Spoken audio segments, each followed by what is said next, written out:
Hello बच्चों, welcome to my YouTube channel physics academy.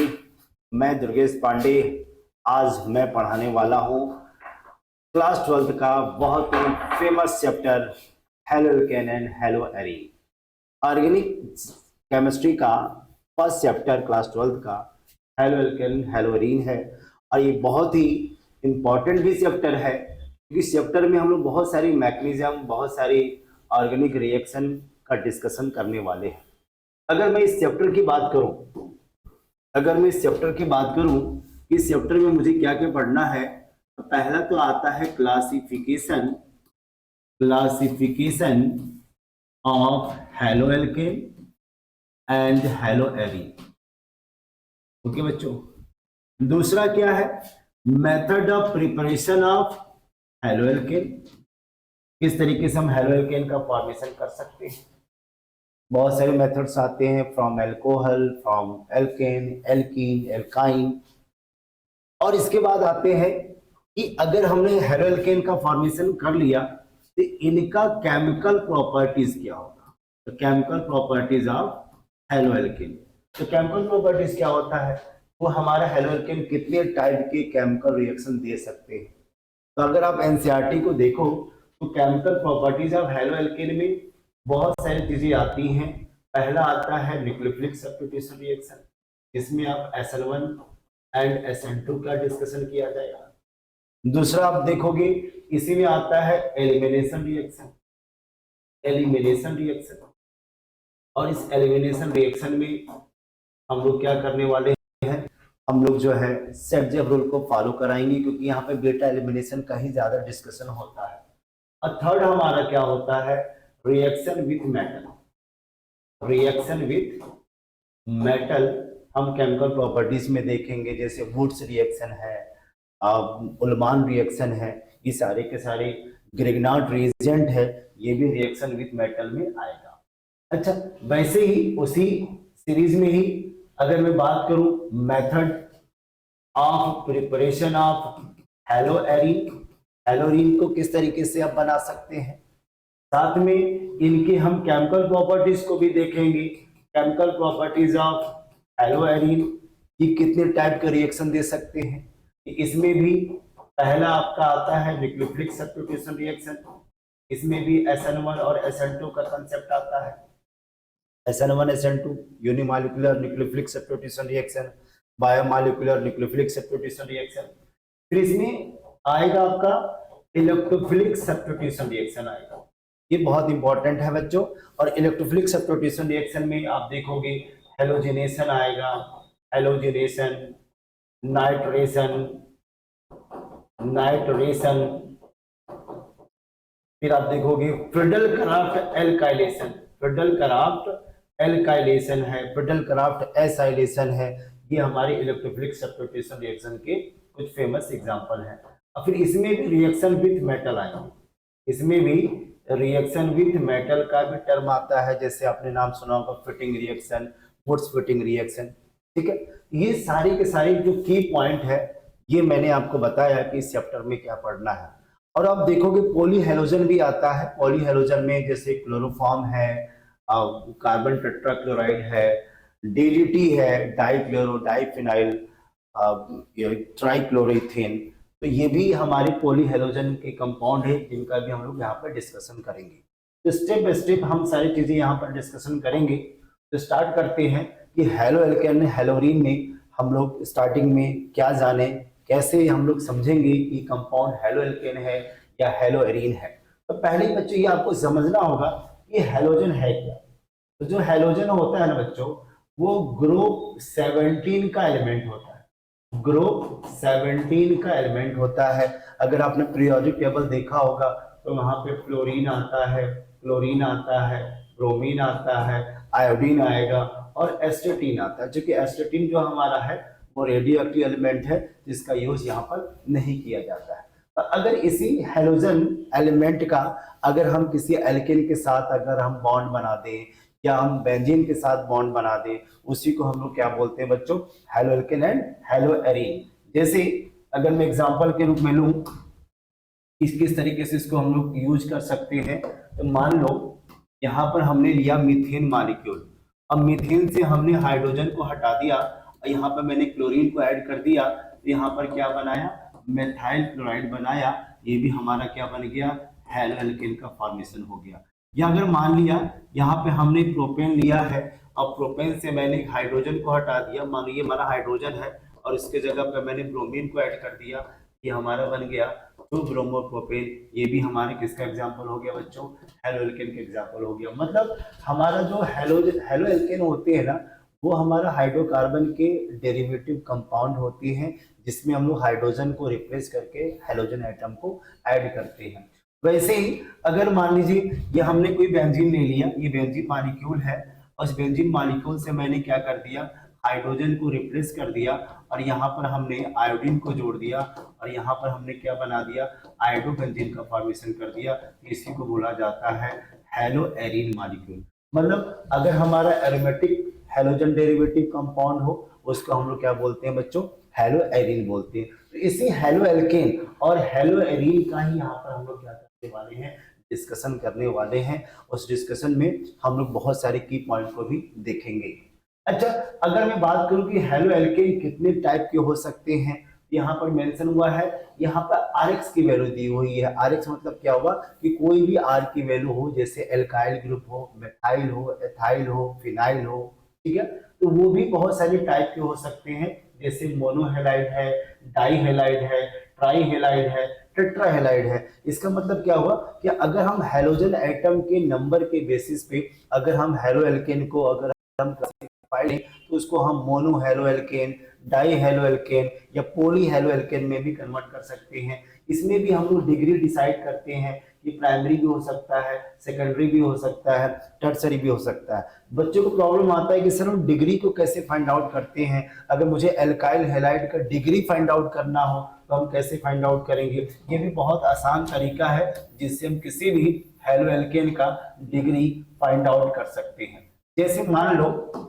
यहाँ पर मैंने एक मॉलिक्यूल लिया, यहाँ पर हमने Br को जोड़ दिया, ठीक है बच्चों। फिर हमने क्या किया, एक और ऑर्गेनिक मॉलिक्यूल लिया और यहाँ पर हमने क्या कर दिया, ब्रोमीन को तो जोड़ा ही, यहाँ पर एक मेथाइल को मैंने और ऐड कर दिया।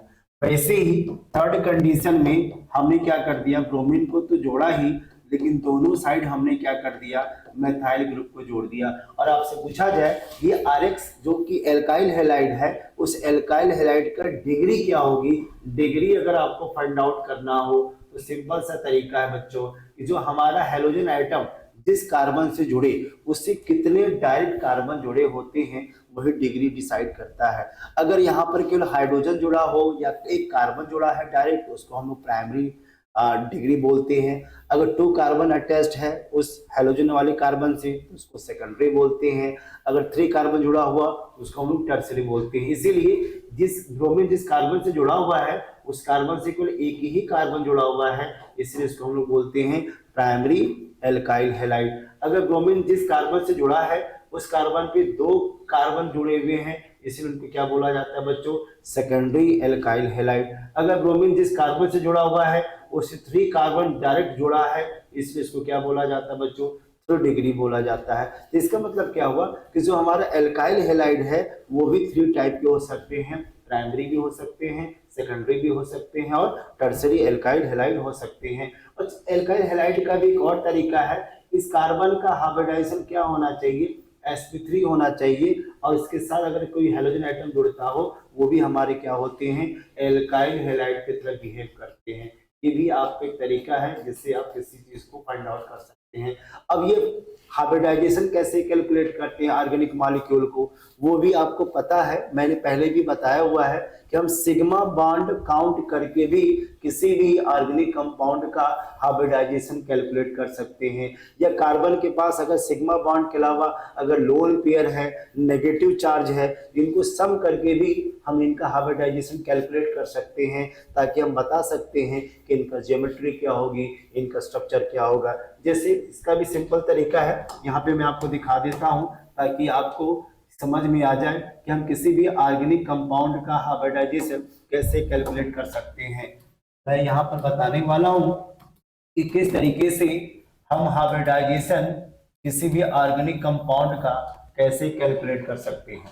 अब यहाँ पर सिंपल सा तरीका है कि अगर ऑर्गेनिक कंपाउंड में जिस कार्बन का हाइब्रिडाइजेशन कैलकुलेट करना है उसमें हमें क्या करना है, सिग्मा बॉन्ड को काउंट करना है, पाई बॉन्ड को काउंट नहीं करते हैं, क्योंकि जब हम ज्योमेट्री की बात करते हैं उसमें पार्टिसिपेशन सिग्मा बॉन्ड का होता है, पाई बॉन्ड का नहीं होता।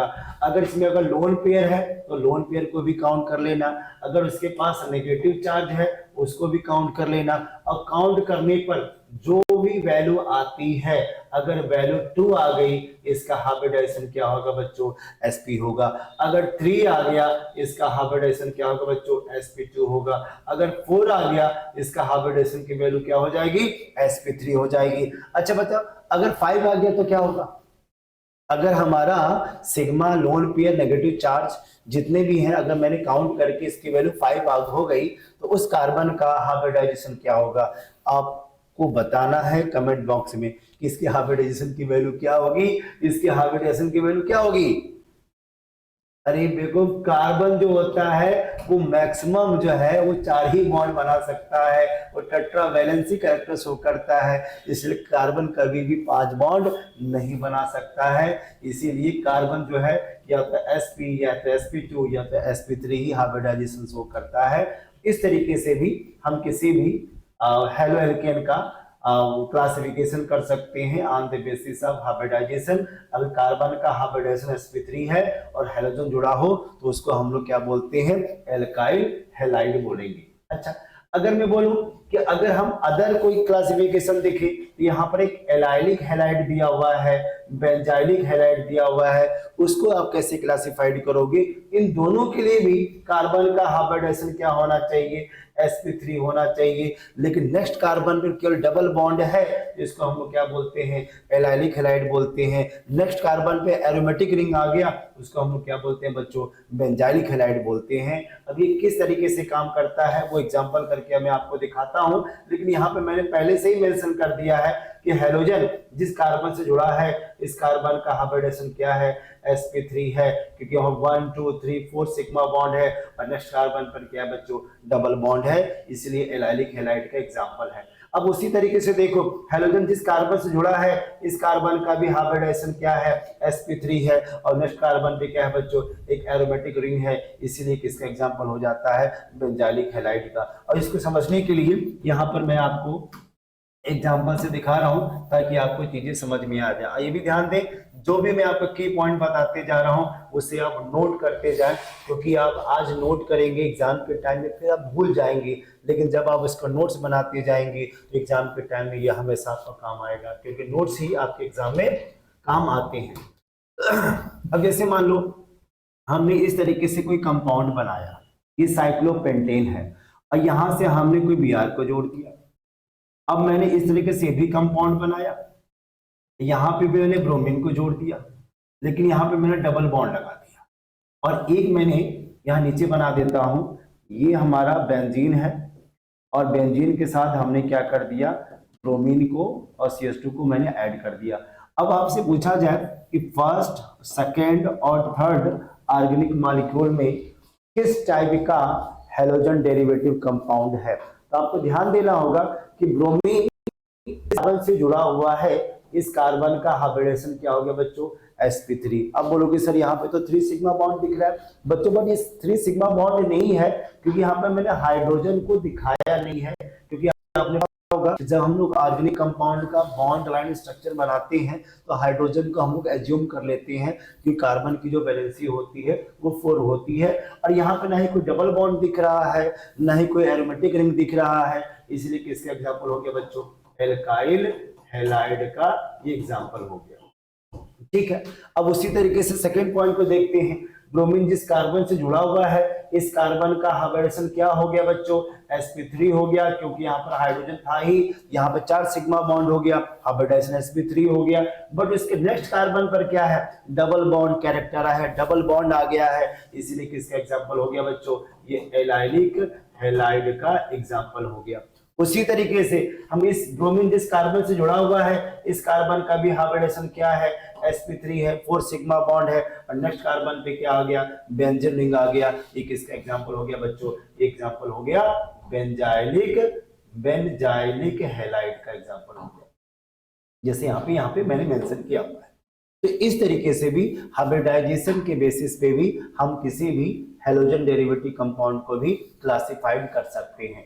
अच्छा, एक और कैटेगरी बचा हुआ है कि हम विनाइलिक हैलाइड को या एराइल हैलाइड को हम लोग कैसे क्लासिफाइड करें। ये भी बहुत सिंपल तरीका है, बट यहाँ पर हाइब्रिडाइजेशन चेंज हो जाता है। वहां पर हाइब्रिडाइजेशन क्या हो जाएगा, sp2 हो जाएगा। और sp2 होने की वजह से अगर जिस ब्रोमीन जिस कार्बन पे जुड़ा उस कार्बन का हाइब्रिडाइजेशन sp2 है और उसी कार्बन पर अगर डबल बॉन्ड आ जाए उसी को हम लोग क्या बोलते हैं बच्चों, विनाइलिक हैलाइड बोलते हैं।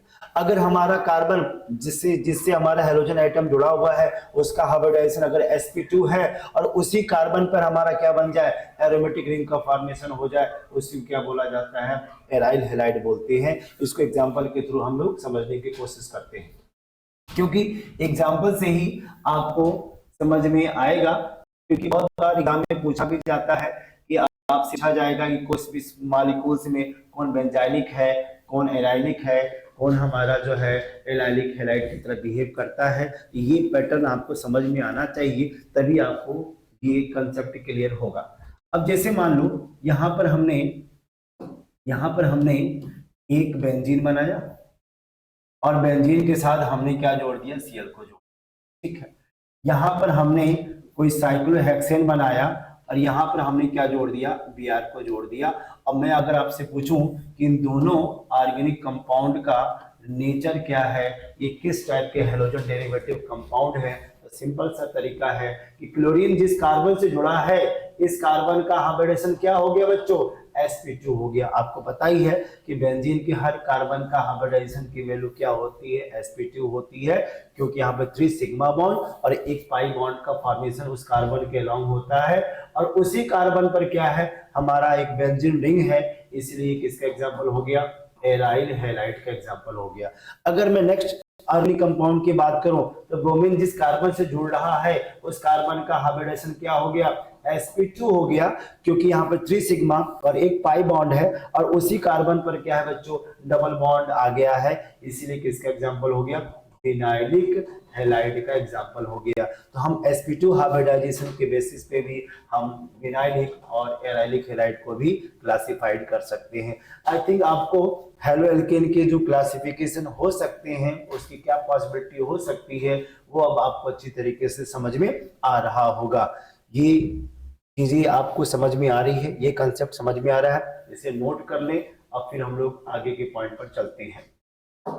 अच्छा, अगर मैं बात करूं, ठीक है, हेलो एल्केन के डेरिवेटिव कंपाउंड को मैंने क्लासिफाइड कर लिया।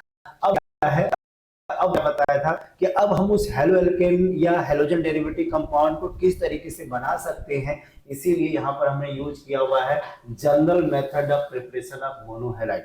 अगर मोनोहेलाइड है और उसका मुझे प्रिपरेशन करना है तो कौन कौन से तरीके यूज किए जा सकते हैं, यहाँ पर हम लोग क्या करने वाले हैं, डिस्कशन करने वाले हैं। तो पहला यहाँ पे दिखता है फ्रॉम एल्केन। अब ये एल्केन क्या है, एल्केन हमारे एक हाइड्रोकार्बन है जो कि सैचुरेटेड हाइड्रोकार्बन है, जिसका जनरल फार्मूला क्या होता है बच्चों, CnH2n+2 होता है। और उसी के अकॉर्डिंग हम फाइंड आउट करते हैं कि जो हमारा हाइड्रोकार्बन क्वेश्चन में दिया हुआ है वो एल्केन है कि एल्कीन है कि एल्काइन है, इस जनरल फार्मूला से कैलकुलेट करते हैं। तो अगर एल्केन से मुझे हेलोजन डेरिवेटिव कंपाउंड बनाना है जो कि किसके फॉर्म में होना चाहिए, मोनोहेलाइड के फॉर्म में होना चाहिए, तो हम लोग पहला क्या करते हैं, फ्री रेडिकल सब्स्टिट्यूशन रिएक्शन को फॉलो।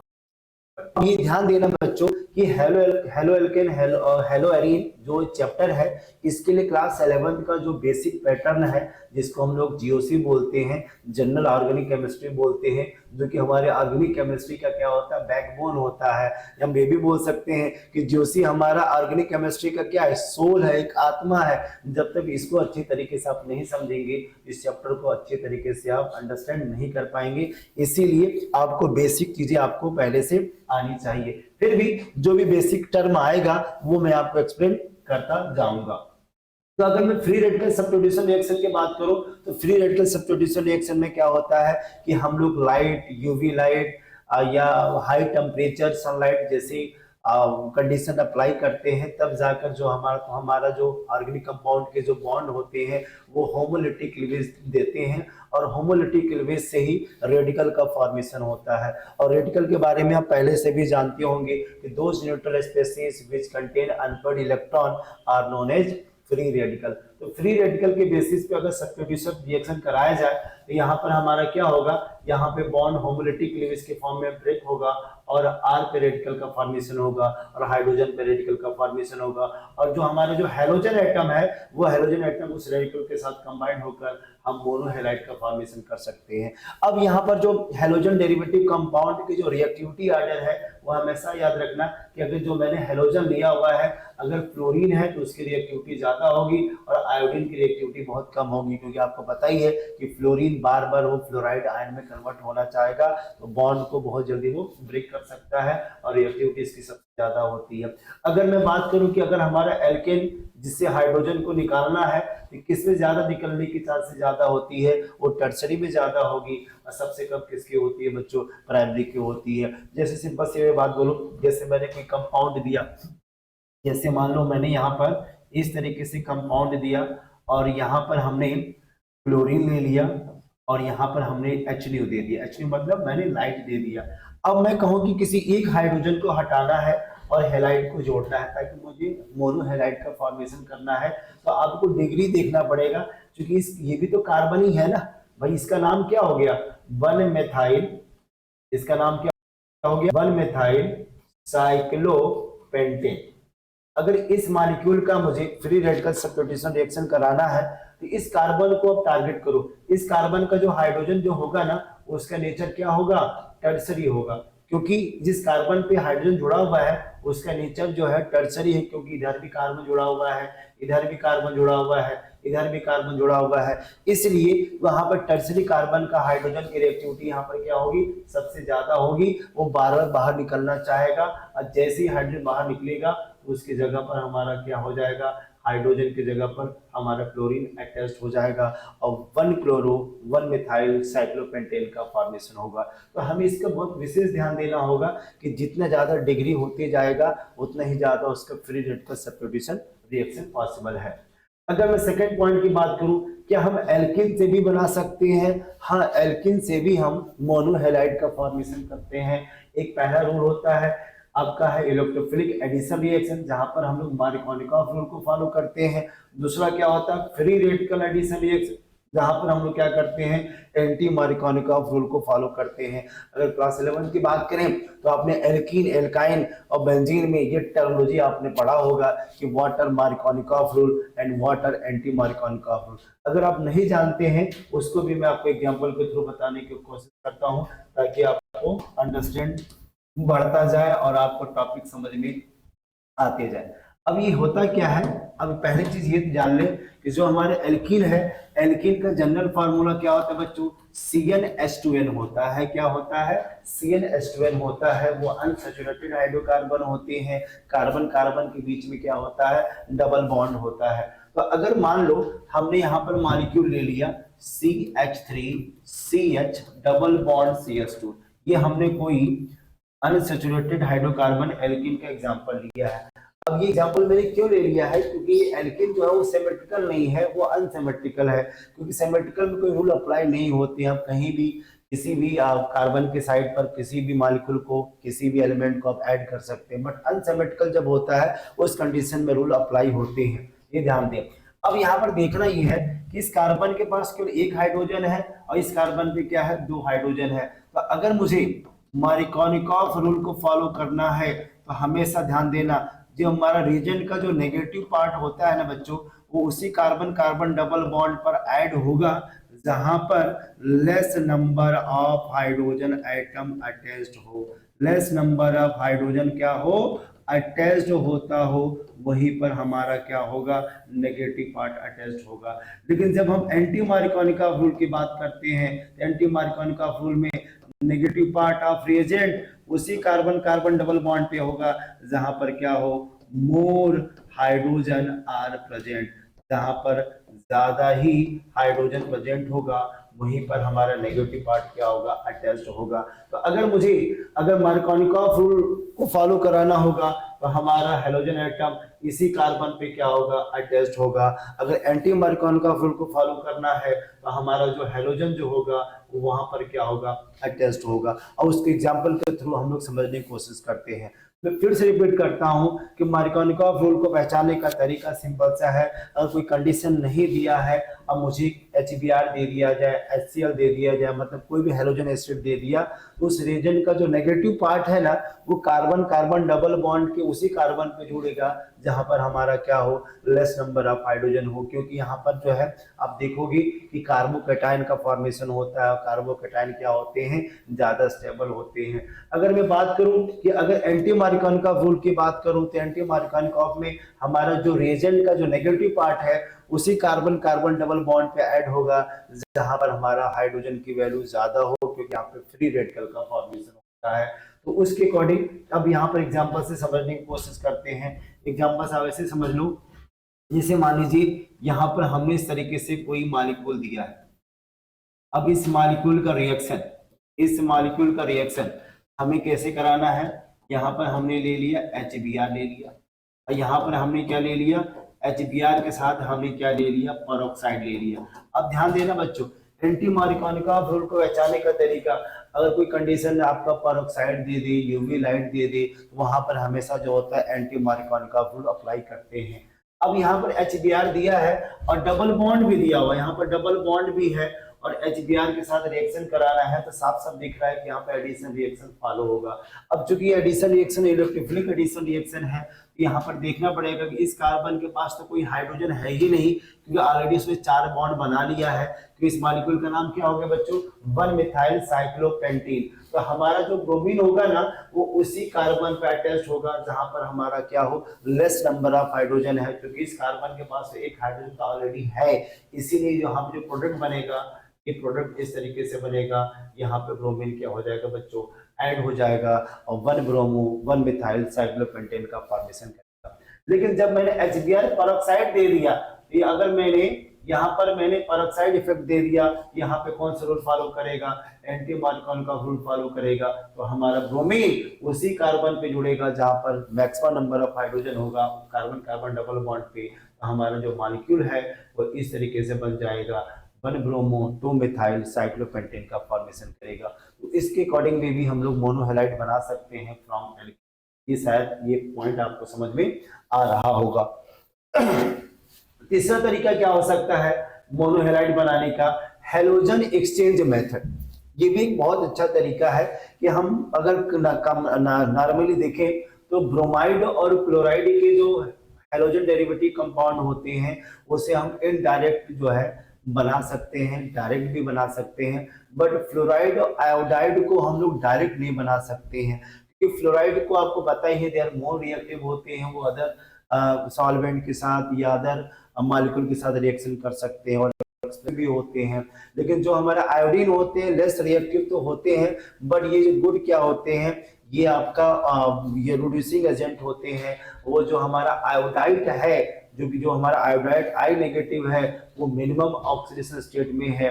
जो मिनिमम में होगा तो रिड्यूसिंग एजेंट की तरह बिहेव करेगा, वो आयोडीन में कन्वर्ट हो जाता है। इसीलिए इनको कंट्रोल करने के लिए हम लोग क्या करते हैं, गुड ऑक्सीडाइजिंग एजेंट यूज करते हैं, ताकि जो हमारा आयोडीन है वो I2 में कन्वर्ट ना हो पाए। तो उस कंडीशन में हम लोग क्या करते हैं, हेलोजन एक्सचेंज मेथड यूज किया जाता है, ताकि हम किसी भी ऑर्गेनिक कंपाउंड जो कि हेलोजन डेरिवेटिव कंपाउंड है उसको हम लोग फ्लोराइड और आयोडाइड में कन्वर्ट कर सके। तो फ्लोराइड और आयोडाइड का फॉर्मेशन करने के लिए एक नया मेथड बनाया गया, उस मेथड को क्या बोलते हैं बच्चों, हेलोजन एक्सचेंज मेथड बोलेंगे। अब उस हेलोजन एक्सचेंज मेथड में जो पहला नेम रिएक्शन है जो कि आपके एनसीईआरटी में दिया हुआ है, फेंकल-स्टेन रिएक्शन। और जो फेंकल-स्टेन रिएक्शन होता है ये हमेशा याद रखना बच्चों, ये आयोडाइड एल्काइल आयोडाइड बनाने के लिए ही यूज किया जाता है। उस फेंकल-स्टेन रिएक्शन में जो हम लोग रिएजेंट यूज करते हैं वो सोडियम आयोडाइड होगा, और जो हमारा सॉल्वेंट होगा वो एसीटोन होगा। तो अगर हमारा हेलोजन क्लोरीन है या ब्रोमीन है उसको हम लोग रिप्लेस करके आयोडाइड में कन्वर्ट कर सकते हैं। तो एक हेलोजन दूसरे हेलोजन से क्या हो रहा है, एक्सचेंज हो रहा है, इसलिए इसको क्या बोलते हैं बच्चों, हैलोजन एक्सचेंज मेथड, और हैलोजन एक्सचेंज मेथड में पहला क्या है, फेंकलस्टीन। अच्छा, अगर मैं दूसरे हैलोजन एक्सचेंज मेथड की बात करूं, उसको बोला जाता है स्वॉट रिएक्शन। और स्वॉट रिएक्शन कब अप्लीकेबल है, जब मुझे क्या बनाना हो, फ्लोराइड कंपाउंड बनाना हो। अगर मुझे एल्काइल फ्लोराइड बनाना है तो हम लोग कौन सा मेथड यूज करेंगे, स्वॉट रिएक्शन यूज करेंगे। इसके लिए क्या रिएजेंट होते हैं, सिल्वर फ्लोराइड है, मर्कस फ्लोराइड है, कोबाल्ट फ्लोराइड है, एंटीमनी ट्राइफ्लोराइड है, हम इनका यूज कर सकते हैं। और कोई भी हेलोजन जैसे क्लोरो आ गया, ब्रोमो आ गया, तो उसको हम एक्सचेंज करके फ्लोराइड में कन्वर्ट कर सकते हैं। इसलिए स्नेम रिएक्शन को हम लोग क्या बोलते हैं, स्वॉट रिएक्शन। और स्वॉट रिएक्शन किसके अंदर आते हैं, हैलोजन एक्सचेंज मेथड में आएगा, ये भी आपको याद करना है। तो इस तरीके से मैंने एल्केन से, एल्कीन से और हैलोजन एक्सचेंज मेथड से भी हमने मोनोहेलाइड बनाने का तरीका आपको बता दिया। लास्ट में आता है फ्रॉम एल्कोहल। और फ्रॉम एल्कोहल से बार बार क्वेश्चन पूछा जाता है कि अगर हमारा रिएक्टेंट अगर एल्कोहलिक कंपाउंड है तो हम कैसे मोनो हेलोहेलाइड बना सकते हैं, या कैसे हम लोग मोनोहेलाइड बना सकते हैं। इसके लिए कुछ रीजन यहाँ पे मेंशन किया हुआ है। अगर मान लो हमने कोई भी हैलोजन एसिड ले लिया हीट देकर, तो भी हम OH को हटाकर हैलाइड में कन्वर्ट कर सकते हैं, उसी को बोला जाता है ल्यूकास रिएजेंट। अगर हमने HCl और ZnCl2 ले लिया, उसको हम लोग क्या बोलते हैं बच्चों, ल्यूकास रिएजेंट, जो कि हम लोग सेकंड चैप्टर अल्कोहल फिनॉल में हम लोग प्राइमरी, सेकेंडरी, टर्शियरी अल्कोहल को डिस्टिंग्विश करते हैं बाय द ल्यूकास रिएजेंट। इसमें होता क्या है, इसका जो हाइड्रोजन है OH के साथ कंबाइंड करके वाटर बनाता है, और जो हमारा R है वो कार्बोकेटायन में कन्वर्ट हो जाता है। मतलब यहाँ पर रीअरेंजमेंट की पॉसिबिलिटी है।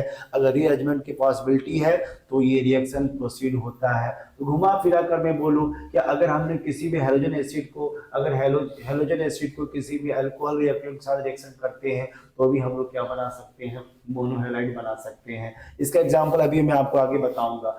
अगर हमने PCl5 ले लिया या PCl3 ले लिया, जिसको फास्फोरस बोलते हैं, फास्फोरस ट्राइक्लोराइड बोलेंगे, इनका भी रिएक्शन करा के भी हम OH को हटाकर हम लोग किसमें कन्वर्ट कर सकते हैं, क्लोराइड में कन्वर्ट कर सकते हैं। बहुत सारे क्वेश्चनों में क्या होता है, PCl5 PCl3 ना देकर आपको हैलोजन के साथ क्या दे दे, रेड फास्फोरस दे दे, तो भी रिएक्शन सेम देता है। क्यों, क्योंकि रेड फास्फोरस हैलोजन के साथ PBr3 PI3 का फॉर्मेशन करता है, तो जो सेम रिएक्शन यहाँ पे दे रहा है वही रिएक्शन इसके प्रेजेंस में भी देगा। अच्छा, थर्ड बहुत ही फेमस रिएक्शन है, डार्जन रिएक्शन है। डार्जन रिएक्शन में हम लोग क्या करते हैं, थायोनील क्लोराइड का यूज करते हैं, और थायोनील क्लोराइड से भी हम लोग क्या करते हैं, OH को हटाकर इसको क्लोराइड हैलाइड में भी हम लोग इसको कन्वर्ट करते हैं। अब ध्यान देना, इनका जो साइड प्रोडक्ट है सल्फर डाइऑक्साइड और HCl, वो क्या होते हैं, एस्केपेबल गैस होते हैं, और प्योर हैलो एल्केन का फॉर्मेशन करता है। इसीलिए सबसे बेस्ट मेथड जो है वो थायोनील क्लोराइड को माना जाता है, जिसको हम लोग डार्जन प्रोसेस बोलते हैं। उस डार्जन प्रोसेस में भी कुछ खास बात है, सॉल्वेंट का बहुत अच्छा इफेक्ट यूज होता है। अगर हमारा सॉल्वेंट एसीटोन है तो वो SNI मैकेनिज्म को फॉलो करता है। SNI मतलब क्या होता है बच्चों, इंटरनल न्यूक्लियोफिलिक सब्स्टिट्यूशन रिएक्शन देता है, तो जो इनका कॉन्फ़िगरेशन जो होता है वो रिटेंशन होता है। लेकिन अगर हमने सॉल्वेंट में क्या ले लिया बच्चों, पायरोडीन ले लिया, वो SN2 मैकेनिज्म को फॉलो करता है, और वो हमेशा क्या बनाता है, इनवर्जन बनाएगा। ये इनवर्जन रिटेंशन क्या है, ये हम लोग आगे अभी देखेंगे। अगर हमारा लिविंग ग्रुप जिस डायरेक्शन में है उसी डायरेक्शन में कोई हमारा सब्स्टिट्यूट ग्रुप ऐड होता है, उसको हम लोग क्या बोलते हैं, रिटेंशन बोलते हैं। और जस्ट अपोजिट अगर अटैच्ड हो जाए उसको क्या बोलते हैं बच्चों, इनवर्जन बोलते हैं। तो हम लोग डार्जन प्रोसेस से भी हम लोग क्या बना सकते हैं, मोनोहेलाइड का फॉर्मेशन कर सकते हैं। अगर मैं बात करूं फ्रॉम ईथर, ईथर से भी हम लोग जो है मोनोहेलाइड बना सकते हैं। कैसे बना सकते हैं, ये बॉन्ड पोलर बॉन्ड है, बॉन्ड ब्रेक हो गया, यहाँ पर हाइड्रोजन जुड़ जाएगा, यहाँ पर कोई हेलोजन जुड़ जाएगा, ये हमेशा क्या बना देगा, RX का फॉर्मेशन करेगा और अल्कोहल का फॉर्मेशन करेगा। तो हम लोग किसी भी ईथर से भी हम लोग हेलो एल्केन का फॉर्मेशन कर सकते हैं। ये बहुत ही सिंपल कंसेप्ट है, और सिंपल कंसेप्ट को बार बार आप देखोगे, बार बार रिवीजन करोगे, तो ये मेथड प्रिपरेशन ऑफ मोनोहेलाइड आपको इजी लगेगा और समझ में भी आएगा। आई थिंक, मुझे लगता है आपको समझ में आ रहा होगा। अब उसी अल्कोहल को हम लोग एग्जांपल से समझने की कोशिश करते हैं। अब ध्यान देना बच्चों, अगर मान लो हमने इस तरीके से कोई कंपाउंड दिया, इस कंपाउंड का नाम क्या है बच्चों, तो आप बोलोगे सर सिंपल है सर, प्रोपेन-टुऑल है। ठीक है, ये प्रोपेन-टुऑल है। अगर इसका रिएक्शन हमने HCl और ZnCl2 ले लिया, तो इसी को हम लोग क्या बोलते थे बच्चों, ल्यूकास रिएजेंट बोलते थे। क्या बोलते थे, ल्यूकास रिएजेंट बोलते थे। और ल्यूकास रिएजेंट में बोला जाता है कि प्राइमरी जो अल्कोहल होते हैं इनकी रिएक्टिविटी कम होती है और जो टर्बिडिटी जो है रूम टेम्परेचर पे देता है।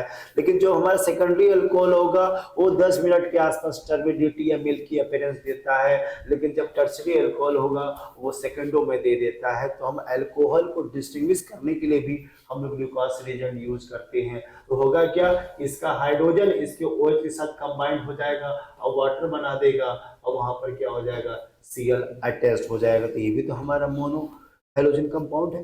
अच्छा, अगर इसका रिएक्शन हमने क्या कर दिया, PCl5 के साथ कर दिया, तो आपने देखा होगा जो PCl5 होते हैं ना वो किस टाइप का स्ट्रक्चर बनाते हैं, आपने पढ़ा होगा क्लास 11th में, ये क्या बनाते हैं, ट्राइगोनल बाइपिरामिडल बनाते हैं। तो जो हमारे एक्सियल पोजीशन का जो क्लोरीन होता है वो जल्दी रिमूव होते हैं। तो जो दो क्लोरीन जो बाहर निकला तो एक क्लोरीन इसके हाइड्रोजन के साथ क्या बना दिया, HCl बना दिया, और दूसरा क्लोरीन इसके साथ क्या हो गया, ऐड हो गया। तो बचा क्या, हमारे एक फास्फोरस बचा, 3 क्लोरीन बचा और एक ऑक्सीजन बचा, वो क्या बना दिया बच्चों, POCl3 बना दिया, फॉस्फिल क्लोराइड बना दिया। तो इस तरीके से भी हम लोग मोनो हैलोजन कंपाउंड बना सकते हैं। अगर मान लो हमने यहाँ पर क्या ले लिया, PCl3 ले लिया, तो सिंपल सी बात है इसको हम लोग क्या ले लें, 3 मोल अगर लेते हैं तो यहाँ पर क्या होगा, 3 मोल ऑफ हमारा हैलाइड बनेगा।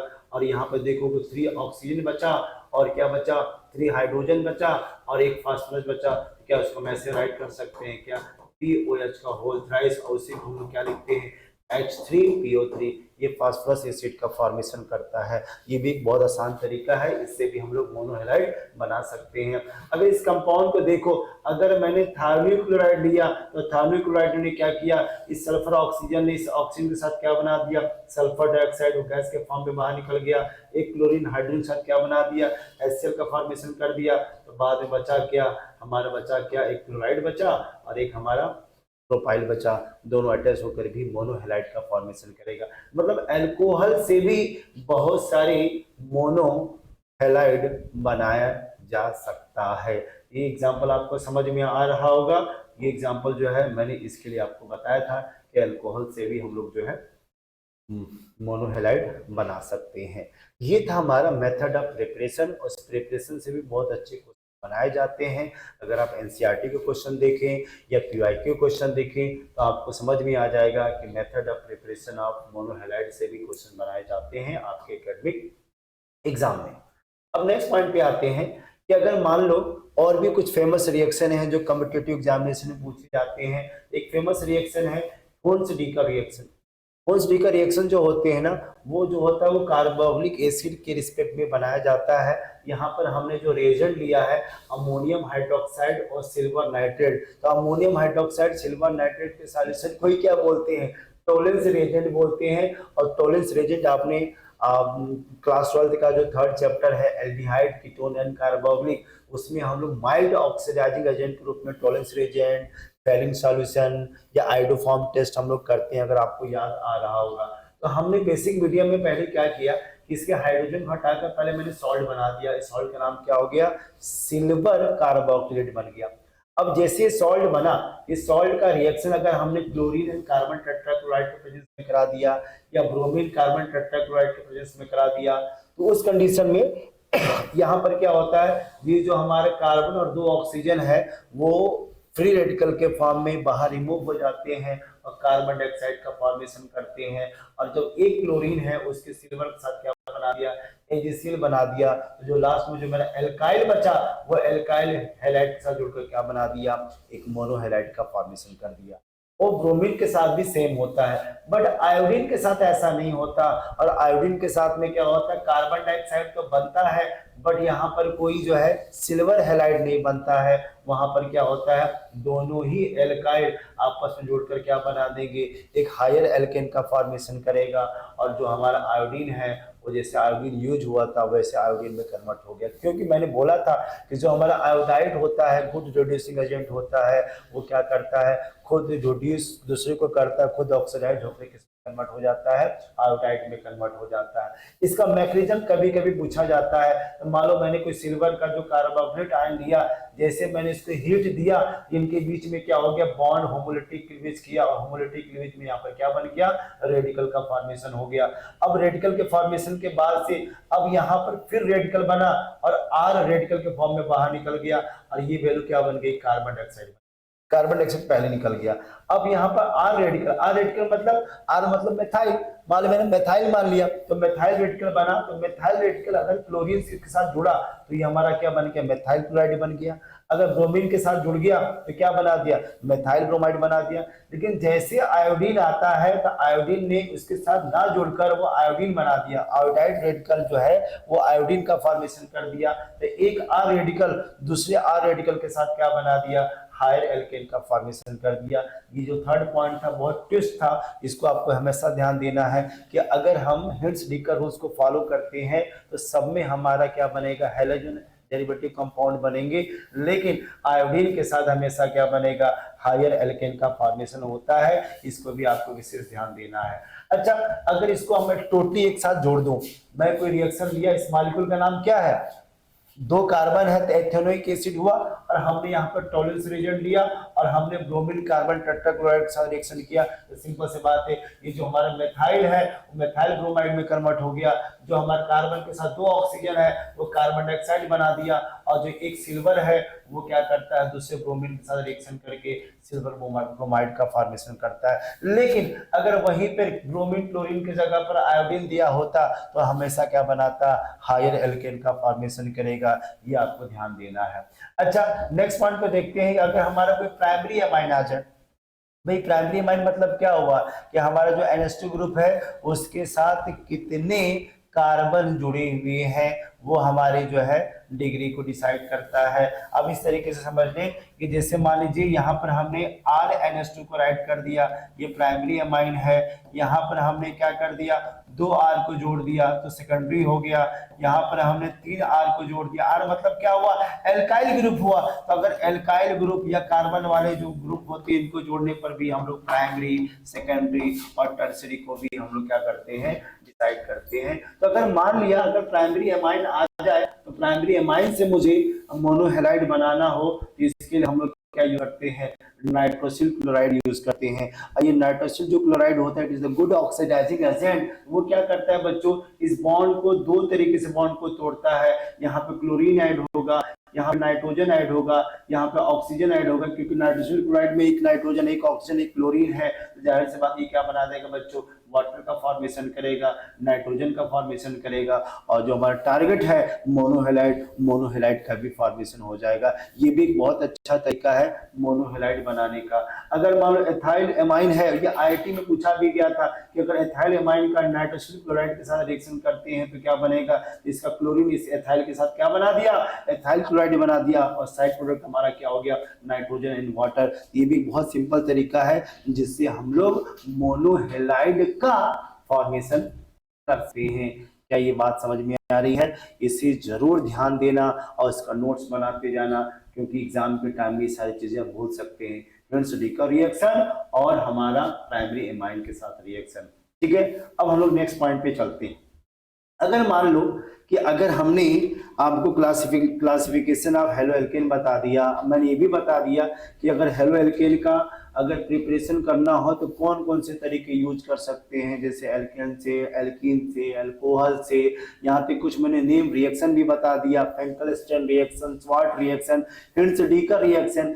तो इसके बाद क्या आता है, तो आपके एग्जाम में कभी कभी फिजिकल प्रॉपर्टीज भी पूछा जाता है कि हमारे जो हैलोजन डेरिवेटिव कंपाउंड है इनकी फिजिकल प्रॉपर्टीज क्या है। तो फिजिकल प्रॉपर्टीज में हम लोग करते क्या है, इनका फिजिकल स्टेट देखते हैं, इनकी सॉल्युबिलिटी को देखते हैं, इनकी मेल्टिंग पॉइंट, बॉइलिंग पॉइंट, ये सारी के सारी फिजिकल प्रॉपर्टीज के क्या होते हैं, प्रॉपर्टीज होती हैं, इनके सिंबल होते हैं। तो अगर मान लो इनके मॉलिक्यूल का फिजिकल स्टेट की बात करें तो सिंपल सा तरीका याद कर लो कि अगर हमारा 1 कार्बन 2 कार्बन वाला सिस्टम हैलाइड होते हैं ना, वो हमेशा क्या होते हैं, गैसेस के फॉर्म में होते हैं। और अप टू 11 कार्बन वाले जो हमारे हैलोजन डेरिवेटिव कंपाउंड होते हैं वो लिक्विड के फॉर्म में होते हैं, और जो हायर मेंबर वाले जो हैलो एल्केन होंगे वो सारे के सारे क्या होते हैं, सॉलिड के फॉर्म में होते हैं। कभी एग्जाम में पूछा नहीं गया है, फिर भी जानकारी के लिए, नॉलेज बढ़ाने के लिए ये मैंने आपको बता दिया। अच्छा, अगर मैं डेंसिटी ऑर्डर की बात करूं तो किसकी डेंसिटी सबसे ज्यादा होगी, तो जाहिर सी बात है कि हैलोजन एलिमेंट में सबसे हैवी कौन होता है, आयोडीन होता है, इसलिए आयोडाइड वाले हैलोजन डेरिवेटिव कंपाउंड की डेंसिटी ज्यादा होगी और फ्लोराइड की क्या होगी, कम होगी। अच्छा, अगर मैं बात करूं third physical properties, dipole moment, तो डाइपोल मोमेंट तो आपने class 11 4th chapter chemical bonding में आपने पढ़ा ही होगा कि अगर हमें चार्ज का फॉर्मेशन होता हो, चार्ज का सेपरेशन हो रहा हो और उसमें डिस्टेंस का भी फॉर्मेशन होता हो, जिसमें कोई ना कोई डाइपोल मोमेंट की वैल्यू आती है। और डाइपोल मोमेंट को हम लोग क्या करते हैं, म्यू से डिनोट करते हैं, चार्ज इनटू डिस्टेंस। अगर हमारा डाइपोल मोमेंट की वैल्यू 0 हो गई, उसको हम लोग क्या बोलते हैं बच्चों, नॉन पोलर कोवलेंट कंपाउंड। अगर हमारा डाइपोल मोमेंट की value does not equal to 0, इसको हम लोग क्या बोलते हैं, पोलर कोवलेंट कंपाउंड। ये आपने क्लास 11 में पढ़ा होगा। तो अगर मैं कहूं कि डाइपोल मोमेंट के ऑर्डर बताओ, किसकी डाइपोल मोमेंट की वैल्यू ज्यादा होगी, और यहां पर हमने क्या कर दिया है, क्लोराइड के साथ दिखाया है, क्लोराइड के साथ दिखाया है, ब्रोमाइड के साथ दिखाया है, आयोडाइड के साथ दिखाया है, तो उसके बेसिस पे ऑर्डर सबसे ज्यादा किसकी होगी। तो नॉर्मली कहा जाता है कि जिसकी जितनी ज्यादा इलेक्ट्रोनेगेटिविटी होगी उसकी उतनी डाइपोल मोमेंट की वैल्यू ज्यादा होगी। लेकिन ध्यान देना, हम साइज को भी क्या करते हैं, कवर करते हैं, तो हमें चार्ज भी देखना है, इसके बीच के डिस्टेंस को देखना है। उस कंडीशन में क्या होता है कि फ्लोरीन के पास तो चार्ज ज्यादा है बट साइज छोटी है, बट क्लोरीन के पास चार्ज थोड़ा सा कम है बट इसकी साइज थोड़ी सी क्या होती है, बड़ी होती है। तो दो फैक्टर अगर देखा जाए तो जो हमारा मेथाइल फ्लोराइड होता है वो मेथाइल फ्लोराइड से क्या हो जाता है, ज्यादा डाइपोल मोमेंट शो करता है। लेकिन नॉर्मली रूल से देखा जाए तो फ्लोराइड का ज्यादा होना चाहिए, लेकिन फ्लोराइड का ज्यादा नहीं होता है, क्लोराइड वाले हाइड्रोजन डेरिवेटिव कंपाउंड का ज्यादा होगा। और जाहिर सी बात है कि मेथाइल ब्रोमाइड, मेथाइल आयोडाइड की वैल्यू तो कम होगी ही। और ये जो चीजें मैंने बताई है वो IIT, एम्स, नीट, जेई, ये बार बार ये क्वेश्चन पूछा गया है कि आपसे अगर दे दिया जाए कि हाइड्रोजन डेरिवेटिव कंपाउंड और डेंसिटी ऑर्डर देखा जाए तो हमेशा ध्यान देना कि फ्लोरीन की वैल्यू क्लोराइड से क्या होती है, कम होती है। अब जैसे यहां पर देखो, यहां पर अगर मान लो हमने कोई हैलोजन डेरिवेटिव कंपाउंड दिया, ये किसके फॉर्म में है, एल्काइल हैलाइड के फॉर्म में है, ये किसके फॉर्म में है, ये एराइलिक हैलाइड के फॉर्म में, मतलब ये बेंजीन के फॉर्म में है। उस कंडीशन में हमें क्या देखना है, क्या सबका हाइब्रिडेशन कार्बन sp3 है, नहीं, इस कार्बन का हाइब्रिडेशन क्या है, sp3 है, इस कार्बन का हाइब्रिडेशन क्या है, sp2 है। और आपको पता है कि जैसे जैसे हाइब्रिडेशन की वैल्यू बढ़ती जाती है उसमें हमारा क्या होता है, s के कैरेक्टर की वैल्यू क्या होगी, कम होती जाएगी। आपने पढ़ा होगा कि s परसेंटेज के बढ़ने से इलेक्ट्रोनेगेटिविटी बढ़ती है। अब यहाँ पर ध्यान देना कि जैसे इस कार्बन को मैंने यहाँ पर देखा, इस कार्बन का हाइब्रिडेशन sp3 है, तो उस कंडीशन में इसकी इलेक्ट्रोनेगेटिविटी कम हो गई और इसकी इलेक्ट्रोनेगेटिविटी क्या होगी, ज्यादा होगी। तो इनका डिफरेंस क्या होगा, ज्यादा होगा, इसलिए इनकी जो डाइपोल मोमेंट की वैल्यू होगी वो मैक्सिमम होगी और इलेक्ट्रोनेगेटिविटी का डिफरेंस भी क्या होगी, ज्यादा होगी। लेकिन जब हम लोग बेंजीन के रिस्पेक्ट में जाते हैं, इनका हाइब्रिडेशन क्या हो गया, sp2, इसकी इलेक्ट्रोनेगेटिविटी ज्यादा हो गई और हैलोजन का तो होता ही है, इनका डिफरेंस क्या हो गया, कम हो गया ना, इसलिए इसकी इलेक्ट्रोनेगेटिविटी डिफरेंस घट जाती है, तो हमारा डाइपोल मोमेंट की वैल्यू भी क्या हो जाती है, घट जाती है। ये भी कि मैंने नया कंसेप्ट सिखा दिया, हाइड्रोजन के बेसिस पे भी हम डाइपोल मोमेंट की वैल्यू निकाल सकते हैं। अच्छा बच्चों, अगर मैं कहूं कि बॉइलिंग पॉइंट का ऑर्डर क्या होगा, तो सबसे सिंपल तरीका, बॉइलिंग पॉइंट मोलर मास के डायरेक्टली प्रोपोर्शनल होते हैं और ब्रांचिंग के क्या होते हैं, इनवर्सली प्रोपोर्शनल होते हैं। जितना ज्यादा मोलर मास बढ़ते जाएगा उस हैलोजन डेरिवेटिव कंपाउंड का बॉइलिंग पॉइंट बढ़ते जाएगा, और जितना ब्रांच कम होते जाएगा उसके भी बॉइलिंग पॉइंट बढ़ते जाएगा। या वैसे उल्टा बोल दूं कि अगर मोलर मास कम होते जाए और ब्रांच का फॉर्मेशन ज्यादा होते जाए तो उसकी बॉइलिंग पॉइंट की वैल्यू क्या होगी, कम होती जाएगी। जहां पर साफ साफ दिख रहा है कि आयोडाइड की बॉइलिंग पॉइंट ज्यादा है और फ्लोराइड की कम है, क्योंकि आयोडाइड का मोलर मास की वैल्यू ज्यादा है। नीचे कॉम्प्लेक्स पे देखो, ये हमारा क्या है, ये हमारा 4 कार्बन का सिस्टम है, 1 ब्रोमोब्यूटेन है, इस मॉलिक्यूल को देखो 2 ब्रोमोब्यूटेन है, इस मॉलिक्यूल को देखो तो 2 ब्रोमो 2 मेथाइल प्रोपेन है। इस तीनों जो है वो आइसोमर है किसके, हेलो एल्केन के। लेकिन देखो कि इसमें ब्रांच का ज्यादा फॉर्मेशन हो रहा है, ये तो नॉर्मल है, और जब नॉर्मल के फॉर्म में होगा इनकी बॉइलिंग पॉइंट की वैल्यू क्या होगी, ज्यादा होगी, ब्रांच की वैल्यू कम होगी। क्यों, इसका रीजन है कि जितना ब्रांच का फॉर्मेशन करते जाएगा उसकी सरफेस एरिया कम होती जाएगी और जो वंडर वॉल फोर्स लगते हैं मॉलिक्यूल के बीच में वो कम होते जाएंगे। इनकी बॉइलिंग पॉइंट क्या हो जाती है बच्चों, कम हो जाती है। आपके एनसीईआरटी में क्वेश्चन पूछा गया है कि अगर आप ये कंपाउंड दे दे, मिथाइल ब्रोमाइड दे दे या डाइब्रोमोमीथेन दे दे, 1 क्लोरोप्रोपेन दे दे, 1 क्लोरोब्यूटेन दे दे और आपसे पूछे कि बॉइलिंग पॉइंट काट बताओ, तो सिंपल सी बात है इनके स्ट्रक्चर को ट्रैक करना और जैसे जैसे मोलर मास बढ़ते जाएगा बॉइलिंग पॉइंट भी बढ़ते जाएगा।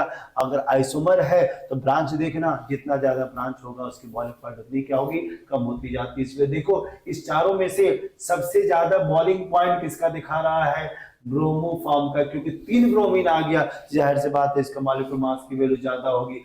थर्ड किसका दिखा रहा है, थर्ड हमारा मॉलिक्यूल कौन सा है, थर्ड मॉलिक्यूल हमारा ये है 1 क्लोरोब्यूटेन है, क्योंकि यहाँ पे एक क्लोरीन तो है बट यहाँ पे 4 कार्बन का सिस्टम है, तो वो ट्राई ब्रोमोफॉर्म से हमारा जो होगा 1 क्लोरोब्यूटेन का कम होगा।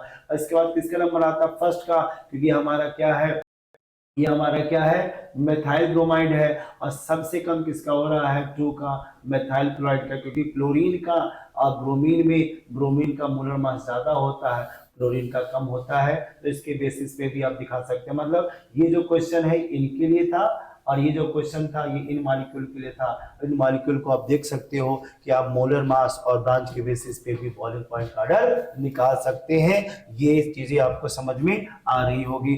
जो भी आपको लगे, कुछ डाउट लगे, उस डाउट को जरूर जो है आप जो है मुझे बताइएगा, क्योंकि होता है क्या है, कभी कभी आप वीडियो जो है आप देखते जाते हो, पसंद आता है, लेकिन कुछ डाउट होता है आप पूछ नहीं पाते हैं, तो कमेंट बॉक्स में आप इसे कमेंट बॉक्स में आप इसे राइट करके भी बोल सकते हैं कि सर ये टॉपिक मुझे जो है कुछ डाउट है, और डाउट से भी आप पूछ सकते हैं। ठीक है बच्चों, अब आते हैं नेक्स्ट पॉइंट पे आते हैं कि अगर मान लीजिए हमको बॉइलिंग पॉइंट जो है हेलोजन डेरिवेटिव कंपाउंड के अलावा अदर कोई फंक्शनल ग्रुप आ जाए, जैसे कोई अल्कोहल आ जाए, ये हेलो एल्केन तो था ही, ये नॉर्मल हमारा क्या एल्केन है, और इनका अगर ऑर्डर पूछा जाए कि इनका बॉइलिंग पॉइंट किसकी ज्यादा होगी, तो हमेशा याद रखना अल्कोहल का हेलोजन डेरिवेटिव कंपाउंड से ज्यादा होता है, क्योंकि अल्कोहल में क्या होता है ना, हाइड्रोजन बॉन्डिंग का फॉर्मेशन होता है, और हाइड्रोजन बॉन्डिंग में 2 टाइप के होते हैं, एक इंट्रा होता है और एक इंटर होता है। तो जो वाटर मॉलिक्यूल होते हैं ना वो इंटर मॉलिक्यूलर हाइड्रोजन बॉन्डिंग का फॉर्मेशन करते हैं। जो हमारे हेलोजन डेरिवेटिव कंपाउंड होते हैं ना बच्चों, वो डाइपोल डाइपोल का फॉर्मेशन करते हैं, जबकि जो हमारे एल्केन जो होते हैं वो लंदन फोर्स का फॉर्मेशन करते हैं। मतलब ये जो होते हैं बहुत कम फोर्स का फॉर्मेशन करते हैं। तो सबसे ज्यादा फोर्स की वैल्यू किसकी होती है, हाइड्रोजन बॉन्डिंग की होगी, इसलिए अल्कोहल की वैल्यू ज्यादा होती है और एल्केन की वैल्यू कम होती है। अगर मैं बात करूं कि कोई ऐसा कोई आइसोमर हो एरोमेटिक कंपाउंड में जिसका फार्मूला सेम हो बट इसका पोजीशन डिफरेंट हो, जैसे यहाँ पे देखो, यहाँ पर 1,2 डाइक्लोरोबेंजीन है, 1,3 डाइक्लोरोबेंजीन है, 1,4 डाइक्लोरोबेंजीन है। इन तीनों में से बॉइलिंग पॉइंट की वैल्यू किसकी ज्यादा होगी, डाइपोल मोमेंट की वैल्यू किसकी ज्यादा होगी, मेल्टिंग पॉइंट की वैल्यू किसकी ज्यादा होगी, ये ऑर्डर आपको हमेशा याद रखना चाहिए। अगर मैं डाइपोल मोमेंट की बात बोलूं तो आर्थो का सबसे ज्यादा होता है, पैरा का सबसे कम होता है, क्योंकि पैरा जो होते हैं ना वो आपस में कैंसिल आउट हो जाते हैं। बट जो हमारा आर्थो वाला है इनके बीच में जो तो 60 डिग्री होती है, और इजीली वो इलेक्ट्रॉन का ये चार्ज का सेपरेशन कर सकता है, और जितना ज्यादा चार्ज का सेपरेशन होगा उसके डाइपोल मोमेंट की वैल्यू ज्यादा होगी। यहाँ पे थोड़ा सा 120 डिग्री है तो थोड़ा सा यहाँ पे कैंसिल होने के चांसेस कुछ दिख रहा है, इसलिए आर्थो की वैल्यू ज्यादा है और मेटा की वैल्यू कम है, और पैरा को तो बहुत कम होता ही है। लेकिन अगर मैं बॉइलिंग पॉइंट की बात करूं तो आर्थो वाले की ज्यादा होगी, उसके बाद पैरा आएगा, उसके बाद मेटा आएगा, क्योंकि यहाँ पर पैरा का वैल्यू जो है मेटा से ज्यादा क्यों है, क्योंकि सिमेट्रिकल है, और सिमेट्रिकल होने की वजह से इसमें थोड़ा सा फोर्स ऑफ अट्रैक्शन जो होगी वो ज्यादा होगी अपने दूसरे के साथ। अब मेल्टिंग पॉइंट में हमेशा पैरा की ज्यादा होगी, क्योंकि मेल्टिंग पॉइंट जो होता है ना वो एटॉमिक स्ट्रक्चर पर डिपेंड करता है, जो जितना ज्यादा सिमेट्रिकल होगा उसके मेल्टिंग पॉइंट उतनी क्या होती है, ज्यादा होती है। ये एनसीईआरटी में गिवन है, इसकी वैल्यू को आपको याद करना होगा कि अगर हमारा isomer aromatic halogen derivative compound आ जाए तो हम आर्थो पैरा मेटा के पोजीशन पे कैसे फाइंड आउट कर सकते हैं। बहुत सारे बच्चों को आर्थो पैरा मेटा भी नहीं समझ में आता है। ये मैंने क्लास 11 में आपको बताया भी था कि अगर मान लो कि अगर कोई हेलोजन डेरिवेटिव कंपाउंड है, ये मैंने हेलोजन डेरिवेटिव कंपाउंड बना दिया, और मान लो कोई रेफरेंस ग्रुप मैंने एक्स लगा दिया, तो हमेशा क्लॉकवाइज और एंटी क्लॉकवाइज कार्बन क्या होता है, आर्थो होता है, बाद वाले कार्बन क्या होते हैं, मेटा होता है, और लास्ट वाला क्या होता है, पैरा होता है। उसके अकॉर्डिंग हम आर्थो पैरा मेटा को डिसाइड करते हैं। बहुत सिंपल तरीका मैंने आपको बताया हुआ है। ठीक है, अब यहाँ पे मैं बात करता हूँ सॉल्युबिलिटी। अब सॉल्युबिलिटी के लिए हम लोग क्या करते हैं, एक रूल है लाइक डिजॉल्व लाइक, जैसा हमारा सॉल्यूट वैसा हमारा सॉल्वेंट अगर है तो उसकी सॉल्युबिलिटी क्या हो जाती है, सबसे ज्यादा हो जाती है। यहाँ पे मेंशन भी किया हुआ है कि alkyl halide are slightly soluble in water while soluble in organic solvent like carbon tetrachloride, benzene, carbon disulphide, ये सारे के सारे ऑर्गेनिक सॉल्वेंट होते हैं।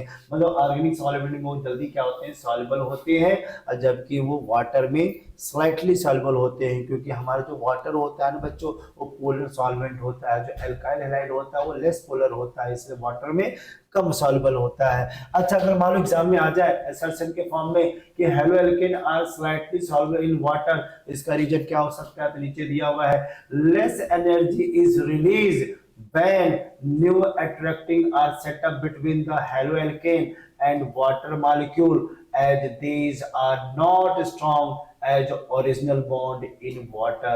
तो क्या ये assertion रीजन सही है? सही है, और इसके रीजन को भी सही एक्सप्लेन करता है। जैसे मान लो मैंने यहाँ पर आपको मैं दिखाता हूँ, समझने की कोशिश करो कि जैसे मान लीजिए कोई मैंने बीकर लिया और इस बीकर में हमने क्या कर दिया, इस बीकर में हमने क्या कर दिया, यहाँ पर हमने वाटर ले लिया और इस वाटर में हमने क्या ऐड कर दिया, कोई एल्काइल हैलाइड को ऐड कर दिया। तो जो एल्काइल हैलाइड वाटर के साथ संपर्क में आएगा ना, तो वहां पे कुछ एनर्जी क्या करता है, रिलीज करता है। इतना ज्यादा एनर्जी रिलीज नहीं कर पाता है कि ताकि हमारा जो हेलोजन जो है वो बॉन्ड ब्रेक कर पाए और वाटर के साथ क्या हो जाए, सॉल्युबल हो जाए। तो इसकी वजह से वाटर में लेस सॉल्युबल होता है, जबकि ऑर्गेनिक सॉल्वेंट में क्या हो जाते हैं, ज्यादा सॉल्युबल हो जाए। इसीलिए असर्शन भी करेक्ट है, रीजन भी करेक्ट है, और इसके रीजन को, ये रीजन जो होता है वो असर्शन को क्या करता है, सही एक्सप्लेन करता है। क्योंकि इतना ज्यादा अट्रैक्शन, न्यू अट्रैक्शन सेटअप जो होते बनते हैं वो उतना जबरदस्त नहीं बन पाता, उतना ही एनर्जी रिलीज नहीं कर पाता, जिसकी वजह से इसकी सॉल्युबिलिटी की वैल्यू क्या हो जाती है, कम हो जाती है। ये भी एग्जाम में पूछा गया है, इसे भी आप ध्यान दें। आप एग्जाम में भी पूछ दे कि हेलो एल्केन जो होते हैं tend to dissolve in organic solvent, organic solvent में जल्दी डिसॉल्व हो जाते हैं। इसका रीजन क्या दिया हुआ है, the new intermolecular attraction between hello alkane and solvent molecule have much the same strength as one being broken in the separate haloalkane and solvent molecule। मतलब अगर हम किसी भी हेलोएल्केन के मॉलिक्यूल को सेपरेट करते हैं, सॉल्वेंट मॉलिक्यूल को सेपरेट करते हैं, तभी तो न्यू बॉन्ड बनाएंगे और सॉल्युबल होंगे। तो इसकी जो एनर्जी की जो रिक्वायरमेंट होती है, वो एनर्जी की requirement new force of attraction में वो मिल जाती है, जिसके कारण वो ऑर्गेनिक सॉल्वेंट में क्या हो जाता है बच्चों, डिजॉल्व हो जाता है। मतलब असर्शन भी सही है, रीजन भी सही है, और इसको एक्सप्लेन भी सही करता है। क्योंकि जैसे मान लो हमने यहाँ पर सॉल्वेंट क्या ले लिया, कार्बन टेट्राक्लोराइड ले लिया, ये क्या जनरेट करता है, इंड्यूस्ड डायपोल, इंड्यूस्ड डायपोल का फॉर्मेशन करता है। अगर हमने सॉल्वेंट कार्बन टेट्राक्लोराइड ले लिया और हमने सॉल्यूट क्या ले लिया, कोई हेलो एल्केन ले लिया, ये पोलर डायपोल होता है, ये नॉन पोलर होता है, तो इस कंडीशन ये इंड्यूस्ड डायपोल होता है। तो जो इनके जो इंटरेक्शन है इनकी वैल्यू ज्यादा होती है, इनके इंटरेक्शन की वैल्यू क्या होती है, कम होती है। जो एनर्जी रिलीज होगी वो एनर्जी रिलीज क्या करता है, इनके बॉन्ड को सेपरेट करने में चला जाता है, जिससे इनकी सॉल्युबिलिटी बढ़ जाती है। ये भी आपका तरीका आपको आना चाहिए। एक टेस्ट होता है जिसको बोलते हैं बैलेस्टिन टेस्ट होता है। अगर किसी भी ऑर्गेनिक कंपाउंड में हैलाइड है, मुझे फाइंड आउट करना है, तो हम लोग क्या करते हैं, कॉपर वायर के साथ जो है हीट करते हैं। अगर कॉपर वायर के साथ हीट करने पर अगर ग्रीन फ्लेम का फॉर्मेशन करता हो, जिसे कंफर्मेशन हो जाता है कि जो हमारे गिवन ऑर्गेनिक कंपाउंड है उसके अंदर क्या है, हाइड्रोजन डेरिवेटिव कंपाउंड प्रेजेंट है। अगर मैं इनकी केमिकल प्रॉपर्टीज की बात करूं, ये न्यूक्लियोफिलिक सब्स्टिट्यूशन रिएक्शन भी देते हैं, हाइड्रोहेलोजिनेशन मतलब एलिमिनेशन रिएक्शन देते हैं, और वुड्स रिएक्शन देते हैं। जैसे मैंने आपको पहले भी बता दिया कि अब जो हमारे एल्केन जो होते हैं वो 3 टाइप के रिएक्शन देते हैं। पहला क्या देता है, न्यूक्लियोफिलिक सब्स्टिट्यूशन रिएक्शन देगा, जिसमें SN1 SN2 जैसे मैग्नीशियम यूज किए जाते हैं। दूसरा क्या होता है, ये हमको एलिमिनेशन रिएक्शन भी प्रोवाइड करते हैं, सिंगल बॉन्ड डबल बॉन्ड में कन्वर्ट हो जाते हैं, डबल बॉन्ड ट्रिपल बॉन्ड में कन्वर्ट हो जाते हैं। और तीसरा हमारा रिएक्शन विथ मेटल है, जिससे वुड्स रिएक्शन है, ग्रिग्नाट रिएजेंट है, ये भी हमारे जो होते हैं वो मोनोहैलाइड के केमिकल प्रॉपर्टीज हैं। ठीक है, अगर मैं बात करूं डाई हैलाइड, ये तो मैंने मोनोहेलाइड की बात किया। तो डाई हेलाइड को अगर बनाना हो तो कौन कौन से तरीका यूज कर सकते हैं, तो ऑलरेडी मैंने पहले भी बताया है कि एल्केन से हम लोग क्या बनाते हैं, फ्री रेडिकल सब्स्टिट्यूशन रिएक्शन। जब मैं 2 टाइम्स रिएक्शन कराएंगे तो एक हेलाइड जुड़ेगा, फिर दूसरा हेलाइड भी जुड़ जाएगा, ये मोनोहेलाइड की जगह पर डाइहेलाइड का फॉर्मेशन करेगा। एल्कीन से भी हम लोग सेम बना सकते हैं बाय इलेक्ट्रोफिलिक एडिशन रिएक्शन, जो मैंने अभी जस्ट पहले भी बताया था। इस तरीके से भी हम लोग क्या कर सकते हैं, डाइहेलाइड बना सकते हैं। जैसे एक छोटा सा एग्जांपल करके दिखाते हैं। जैसे मान लीजिए ये हमारा कोई मॉलिक्यूल है, इसको हम लोगों ने क्या नाम दिया, साइक्लोहेक्सीन, और यहाँ पर हमने क्या ले लिया, क्लोरीन ले लिया कार्बन टेट्राक्लोराइड के प्रेजेंस में। यहाँ पर एंटी एडिशन हो जाता है और दोनों साइड पर हमारा कार्बन क्या हो जाएगा, ऐड हो जाएगा, और इसी को हम लोग क्या बोलते हैं, डाइहेलाइड बोलते हैं। अगर हमारे डबल बॉन्ड पे दोनों साइड में अगर हाइड्रोजन जुड़ जाता है तो भी हम लोग डाइहेलाइड का फॉर्मेशन कर सकते हैं बाय इलेक्ट्रोफिलिक रिएक्शन। हम फ्रॉम एल्काइन से भी हम लोग डाइहेलाइड का फॉर्मेशन कर सकते हैं। कार्बोनिल कंपाउंड से भी हम लोग डाइहेलाइड बना सकते हैं। जैसे मैंने यहाँ पे PCl5 यूज किया तो कार्बन ऑक्सीजन के बीच में क्या है, डबल बॉन्ड है, तो डबल बॉन्ड को कंबाई करने के लिए मैंने यहाँ पर क्या कर दिया, 2 क्लोरीन को जोड़ दिया, और फास्फिल क्लोराइड तो बनेगा ही। तो हम लोग कार्बोनिल कंपाउंड जैसे एल्डिहाइड हुआ, कीटोन हुआ, उससे भी हम लोग डाइहेलाइड का फॉर्मेशन कर सकते हैं। अच्छा, डाइहेलाइड के क्या क्या केमिकल प्रॉपर्टीज हो सकते हैं, क्या क्या रिएक्शन दे सकते हैं, तो पोटेशियम हाइड्रोक्साइड के साथ रिएक्शन कराया जाए तो भी एक नया रिएक्शन बन सकते हैं। क्यों, क्योंकि 2 Cl जो होते हैं वो रिप्लेस हो जाएंगे और 2 OH यहाँ पर क्या हो जाएंगे, ऐड हो जाएंगे, और किसी कार्बन पे 2 अल्कोहल ग्रुप अगर जुड़ता है थोड़ा सा क्या हो जाता है, अनस्टेबल हो जाता है। जैसे अगर आपने हीट दिया तो इसका OH इसके H के साथ क्या निकाल देगा, वाटर मॉलिक्यूल निकाल देगा, वो एल्डिहाइड का फॉर्मेशन कर दिया। मतलब क्या हुआ, 1,1 डाइक्लोरोइथेन को हमने किस में कन्वर्ट कर दिया, एथेनॉल में कन्वर्ट कर दिया। ये भी एक बहुत अच्छा केमिकल प्रॉपर्टी हो सकता है डाइहेलाइड का। अच्छा बच्चों, अगर मान लो यहाँ पे तो जो कार्बन से 2 क्लोरीन जुड़ा हुआ था तो इसको हम लोग क्या बोलते हैं, याद करो, 2 टाइप के नाम था, जेमिनल हैलाइड और एक था विस्नल डाइहेलाइड। तो जो जेमिनल डाइहेलाइड का रिएक्शन ये था। अगर विसनल हो, विसनल मतलब क्या होता है कि अगल बगल कार्बन से हाइड्रोजन पे जुड़ना, तो अगर मैंने KOH रिएक्शन कराएंगे तो दोनों कार्बन पर अलग अलग OH ग्रुप जुड़ रहा है, थोड़ा सा स्टेबल है, तो ये मॉलिक्यूल यही बनेगा, वो एल्डिहाइड का फॉर्मेशन नहीं करेगा। उस मॉलिक्यूल का नाम क्या है, ग्लाइकॉल, और आपने अल्कोहल फिनॉल के चैप्टर में पढ़ा भी होगा। अच्छा, अगर मैं थर्ड की बात करूं और सेकंड की बात करूं तो डीहाइड्रोहेलोजिनेशन एलिमिनेशन रिएक्शन, और रिएक्शन विद जिंक के साथ भी रिएक्शन देता है। आपने जीओसी में, मैंने आपको जीओसी का वीडियो बनाया हुआ है, उसमें आप देख सकते हो, मैं इस टाइप के रिएक्शन को मैंने करके दिखाया भी है। ये डाइहेलाइड के कुछ केमिकल प्रॉपर्टीज थे जिसको आपको देखना चाहिए। अगर मैं बात करूं ट्राइहेलाइड का, तो ट्राइहेलाइड में देखोगे तो हमारा जो क्लोरोफॉर्म है, ब्रोमोफॉर्म है, हाइड्रोफॉर्म है, ये हमारे ट्राइहेलाइड के एग्जांपल है। तो किस तरीके से बनाए जा सकते हैं, तो अगर मैंने मान लो ये हमने क्या ले लिया, कीटोन ले लिया, हमने क्या ले लिया, सेकेंडरी अल्कोहल ले लिया, या हमने क्या ले लिया, आर की जगह पे hydrogen alkyl group aldehyde carboxylic अगर आर की जगह पे है, लेकिन पैटर्न वही होना चाहिए। मतलब जो हमारा अल्फा कार्बन पे मेथाइल ग्रुप होना चाहिए, बीटा कार्बन पे भी मेथाइल ग्रुप होना चाहिए अल्कोहल के रिस्पेक्ट में, तो ही ये रिएक्शन देगा। इसमें हम लोग करते क्या है, ये हम लोग करते हैं आइडोफॉर्म टेस्ट। हमने कोई हेलोजन लिया और कोई एल्कलाई बेस ले लिया, जैसे हमने क्या ले लिया, क्लोरीन के साथ NaOH ले लिया, ब्रोमीन के साथ KOH ले लिया, आयोडीन के साथ NaOH ले लिया, आयोडीन आयोडीन आयोडीन के साथ barium, calcium hydroxide, sodium carbonate. तो ये सारे के सारे क्या होते हैं, बेसिक नेचर के होते हैं। अगर इनका रिएक्शन कराते हैं तो ये जो हमारे जो एक कार्बन है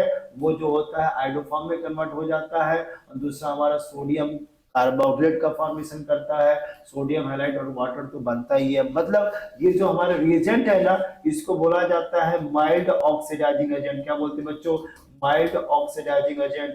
वो क्या करता है, कीटोन को, अल्कोहल को वो कार्बोक्सिलिक सॉल्ट में कन्वर्ट कर देता है। अगर इसको हम इसको तरीके से समझे कि अगर मान लो कीटोन भी दिया हुआ है और डबल बॉन्ड भी दिया है, अगर इसका रिएक्शन हाइड्रोफॉर्म के साथ करते हैं, सोडियम ऑक्सीक्लोराइड के साथ करते हैं, तो भी हमारा जो रिएक्शन जो होगा वो कन्वर्ट तो हो जाएगा कार्बोक्सिलिक में, लेकिन डबल बॉन्ड में कोई चेंजेस नहीं होता, क्योंकि जो आइडोफॉर्म टेस्ट होता है do not affect double bond, double bond triple bond पे इफेक्ट नहीं करता है, केवल अल्कोहल, कीटोन, एल्डिहाइड को ही क्या करता है, इफेक्ट करता है, और कार्बोक्सिलिक के सॉल्ट में कन्वर्ट हो जाता है। ये भी एक अच्छा तरीका होता है ट्राइहेलाइड बनाने का, ये आपने एल्डिहाइड कीटोन चैप्टर में पढ़ा भी होगा। अच्छा, इसका अगर मैकेनिज्म की बात करें, या अगर हम ऑक्सीडेशन कराएं पहले अल्कोहल का, तो ये जो अल्कोहल जो होगा पहले ऑक्सीडाइज होकर क्या बना दिया, कीटोन बना दिया।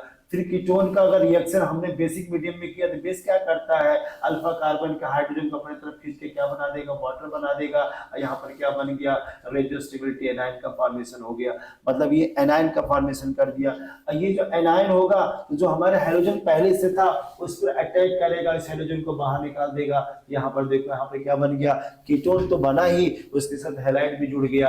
फिर उसके बाद जैसे ही मैंने दोबारा हाइड्रोजन NH ले लिया तो फिर ये क्या करता है कि फिर दोबारा एक H हटेगा, फिर एक हाइड्रोजन जोड़ेगा, तो CH2H2 बना, फिर रिएक्शन होगा, क्योंकि इसके पास एक हाइड्रोजन अभी भी बचा हुआ है। जब तक रिएक्शन कब तक होता रहेगा, जब तक उस कार्बन का जितने भी हाइड्रोजन निकल ना जाए। तो लास्ट में देखो कार्बन के पास कितने हाइड्रोजन हो गए, 3 हाइड्रोजन हो गया। इसके बाद क्या कराया जाता है, हाइड्रोलिसिस कराया जाता है। एडिशन होता है, ये हाइड्रोक्साइड पर अटैक करेगा, अटैक करने पर ये बॉन्ड क्या हो जाएगा, टूट जाएगा, और यहाँ पर क्या होगा, रेजोनेंस की पॉसिबिलिटी होगी। जैसे बॉन्ड टूटा फिर अपने बॉन्ड का फॉर्मेशन करेगा और CH3 को क्या कर देगा, बाहर निकाल देगा, और CH3 हमारा क्या बन गया, बेस बन गया। और वो बेस क्या करता है, बगल वाले एसिड का हाइड्रोजन को ले लेगा और हमारा क्या बना देगा, आइडोफॉर्म तो बनाएगा ही, और सोडियम कार्बोक्सिलिक सॉल्ट का फॉर्मेशन कर देगा। तो सिंपल सा तरीका मैं आपको बता देता हूँ कि अगर आपके एग्जामिनेशन में अगर इस तरीके से कोई कंपाउंड दे दे, अगर मान लो इस तरीके से कंपाउंड दे दे और यहाँ पे इस तरीके से लिख दे, आयोडीन लिख दे और NaOH लिख दे, या इस तरीके से राइट कर दे, यहाँ पे सोडियम ऑक्सी आयोडाइड लिख दे, दोनों कंडीशन में आइडोफॉर्म जो होते हैं परफॉर्म करते हैं। तो करना क्या है, यहाँ पर CH3 है, यहाँ पे भी CH3 है, तो एक CH3 जो होता है गायब हो जाएगा और क्या बना देगा, CHI3 का फॉर्मेशन कर देगा, और दूसरा हमारा क्या बन जाएगा, CH3COONA का फॉर्मेशन कर दिया। मतलब यहाँ पर क्या बन गया, सोडियम एथेनोएट का फॉर्मेशन कर दिया। बाकी जो साइड प्रोडक्ट है, सोडियम हमारा क्या है, आयोडाइड बन गया, प्लस हमारा वाटर तो निकलेगा ही, इस साइड प्रोडक्ट से ज्यादा मतलब है। अगर मान लीजिए आपके एग्जामिनेशन में ऐसे बना के दे दे, जिग जिग बना के दे दे, या ऐसे बना के दे दे, अब बताओ ये हमारा जो ये क्या हो गया, मैथ है तो ब्यूटेन टुवाल है, क्या ब्यूटेन टुवाल आइडोफॉर्म टेस्ट देगा, हाँ जरूर देगा।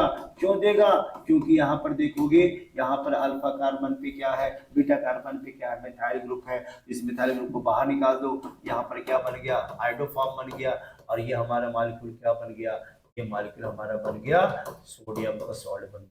ये बहुत सिंपल तरीका होता है कि हम अल्कोहल को, कीटोन को, एल्डिहाइड को भी आइडोफॉर्म में कन्वर्ट कर सकते हैं। अच्छा बच्चों, इसके बाद आइडोफॉर्म टेस्ट का यहाँ पे बार बार वही रिपीटेशन हो रहा है, उसी रिपीटेशन के बेसिस पे ये मैंने आपको चीज बताई है। अच्छा, पॉजिटिव आइडोफॉर्म टेस्ट कौन देगा, इस सिंपल सी बात है, जितने भी मेथाइल कीटोन है, मेथाइल कीटोन है, वो आइडोफॉर्म टेस्ट देगा, एस्टरडिहाइड भी टेस्ट देगा, एथेनॉल भी टेस्ट देगा, और जितने भी हमारे 2 एल्केनॉल है, 2 एल्केनॉल मतलब सेकेंड कार्बन पर अल्कोहल है, वो भी हमारा क्या होता है, आइडोफॉर्म या हेलोफॉर्म टेस्ट देता है। और ये ध्यान देने वाली बात है कि अगर R की वैल्यू हाइड्रोजन हो, एल्काइल ग्रुप हो, एल्डिहाइड हो, कार्बोक्सिलिक हो, वो भी हमारे आइडोफॉर्म टेस्ट या होलोफॉर्म टेस्ट देते हैं, ये आपको विशेष ध्यान देना है। अच्छा, कौन आइडोफॉर्म टेस्ट नहीं देगा, दिया लोन पेयर कंटेनिंग एटम या ग्रुप, ये जो होते हैं वो आइडोफॉर्म टेस्ट नहीं देते हैं। जैसे अगर मान लो अगर कीटोन के साथ OH ग्रुप जुड़ जाए, कीटोन के साथ एल्कोक्सी ग्रुप जुड़ जाए, ये एसिडिक एनहाइड्राइड जुड़ जाए, हैलाइड जुड़ जाए, एमाइन ग्रुप जुड़ जाए, वो कभी भी आइडोफॉर्म टेस्ट या होलोफॉर्म टेस्ट नहीं देते हैं। ये भी बहुत से अच्छे क्वेश्चन बनाए जाते हैं। आई थिंक आइडोफॉर्म टेस्ट का कंसेप्ट समझ में आ रहा होगा। वैसे इसको तो मैं 3rd चैप्टर एल्डिहाइड कीटोन में आपको मैं पढ़ाता, बट चूंकि यहाँ पर हम लोग ट्राई हेलाइड की बात कर रहे हैं, और ट्राई हेलाइड बनाने का भी एक बहुत आसान तरीका है, आइडोफॉर्म टेस्ट एंड होलोफॉर्म टेस्ट, इसे भी बनाया जा सकता है। अब आता है कि क्लोरोफॉर्म भी छूट गया, क्योंकि आइडोफॉर्म तो अपना मैंने आपको बता दिया, क्लोरोफॉर्म भी कम नहीं है, तो क्लोरोफॉर्म को हम लोग कैसे बना सकते हैं, तो हम मीथेन से भी बना सकते हैं। मीथेन का हम लोग क्लोरेशन 3 टाइम जब करोगे तो क्या बना देगा, क्लोरोफॉर्म का फॉर्मेशन करेगा। हम ब्लीचिंग पाउडर से भी क्लोरोफॉर्म बना सकते हैं। ब्लीचिंग पाउडर का फार्मूला क्या होता है, कैल्शियम ऑक्सीक्लोराइड, जो बार बार क्या करता है, वाटर के साथ कंबाइन करके क्लोरीन एंड कैल्शियम हाइड्रोक्साइड का फॉर्मेशन करता है। और क्लोरीन हमारा क्या होता है, गुड ऑक्सीडाइजिंग एजेंट होगा। और जब गुड ऑक्सीडाइजिंग एजेंट आएगा तो जस्ट मैंने बताया हाइड्रो फॉर्म में क्या होता है कि अगर हमारा कोई एथेनॉल आ जाए या हमारा कोई कीटोन आ जाए तो जाहिर सी बात है कि वो आपका जो है क्लोरोफॉर्म का फॉर्मेशन करेगा। और बाकी जो हमारा कैल्शियम फॉर्मेट है या कैल्शियम एसिटेट है उसका तो फॉर्मेशन होगा ही। अच्छा, दूसरा तरीका क्या हो सकता है कि अगर हम क्लोरल से भी हम लोग क्लोरो बना सकते हैं। क्लोरल क्या होता है कि जो हमारा कार्बन ट्राइक्लोराइड है ना उसके साथ हमने क्या जोड़ दिया, एल्डिहाइड को जोड़ दिया। मतलब जो हमारा क्लोरोफॉर्म है ना, क्लोरोफॉर्म, तो क्लोरोफॉर्म का फार्मूला क्या होता है, CH Cl3 है। तो हमने क्या कर दिया, हाइड्रोजन को हटा दिया और यहाँ पे मैंने क्या जोड़ दिया, एल्डिहाइड ग्रुप को जोड़ दिया ना, उसी को क्या बोलते हैं, क्लोरल बोलते हैं। तो क्लोरल हाइड्रेटेड को भी अगर बेस के साथ रिएक्शन कराएं तो सिंपल सा तरीका है कि इसका जो कार्बन है उसके हाइड्रोजन Cl3 के साथ क्लोरोफॉर्म बना दिया। बाकी जो मॉलिक्यूल क्या बचा, एक हाइड्रोजन बचा, एक कार्बन बचा, एक ऑक्सीजन और नाइट्रोजन, किसमें तो है ही, वो सोडियम फॉर्मेट का फॉर्मेशन करेगा। बाकी जितने भी एक्स्ट्रा हाइड्रोजन ऑक्सीजन है वो तो वाटर बनते ही हैं, इसको वर्कअप बोलते हैं, वर्कअप में वाटर निकलते रहते हैं। मतलब क्लोरल से भी हम लोग क्या बना सकते हैं, क्लोरोफॉर्म का फॉर्मेशन कर सकते हैं। ये भी आपके एनसीईआरटी में गिवन है। आज चूंकि थोड़ा सा आपको इससे रिएक्शन को एक बार प्रैक्टिस करनी है, प्रैक्टिस करेंगे, राइट करेंगे तो धीरे धीरे इसकी वैल्यू भी याद हो जाएगी। क्योंकि ऑर्गेनिक केमिस्ट्री में क्या होता है ना कि कुछ रिएजेंट, कुछ रिएक्टेंट, क्या प्रोडक्ट बनता है, जब बार बार आप देखोगे तो एक अंदाजा लगा लोगे कि इस रिएक्शन में हमारा क्या बन सकता है, ये आपको ध्यान देना है। अच्छा, इन सारे मॉलिक्यूल का क्या क्या फिजिकल प्रॉपर्टीज है, क्योंकि हम पॉली हैलोजन कंपाउंड का यहाँ पर डिस्कशन कर रहे हैं। या अधिकतर क्या होते हैं, कलरलेस होते हैं, स्वीट स्मेलिंग गैस के फॉर्म में दिखाई देते हैं। अच्छा, डेंसिटी की बात करें तो डेंसिटी जो क्लोरोफॉर्म है वो वाटर से क्या होता है, ज्यादा होता है। जाहिर सी बात है कि 3 क्लोरीन है तो उसकी डेंसिटी तो ज्यादा होगी। इसकी बॉइलिंग पॉइंट की वैल्यू क्या होती है, 61 डिग्री सेल्सियस होता है। ये वाटर में क्या होते हैं, इनसॉल्युबल होते हैं, बट ऑर्गेनिक सॉल्वेंट में क्या होते हैं, हाईली सॉल्युबल होते हैं। ऑलरेडी मैंने आपको पहले ही बता दिया है। इसका यूज हम लोग कहाँ कहाँ करते हैं, एस्थेटिक पर्पज में करते हैं। बहुत पहले के टाइम में तो इतना मेडिसिन की सुविधा नहीं थी, तो पहले क्लोरोफॉर्म सुखा कर ही ऑपरेशन किया जाता था।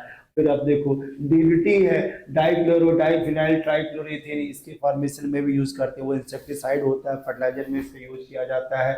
इसके बनाने के लिए हम लोग क्या करते हैं, जो हमारा क्लोरल है ना, क्लोरल का रिएक्शन अगर हमने क्या कर दिया, क्लोरोबेंजीन के साथ कर दिया एसिडिक मीडियम में, ये हमेशा किसका फॉर्मेशन करता है, डीडीटी का फॉर्मेशन करता है। इसका भी रिएक्शन आपके एनसीईआरटी में दिया है। ये भी इंपॉर्टेंट है कि हम डीडीटी कैसे बनाते हैं, क्लोरल एंड क्लोरोबेंजीन से बनाते हैं। इसका भी तरीका आपको आना चाहिए। अच्छा, मैं बात करूं कि अगर हमें क्लोरोफॉर्म को ऑक्सीडाइज कर दो तो क्या बन सकता है, बहुत ही खतरनाक पॉइजनस गैस बनेगा, जिसको क्या बोलते हैं, फास्जिन गैस। और फास्जिन गैस का कॉमन नेम क्या है, कार्बोनिल क्लोराइड।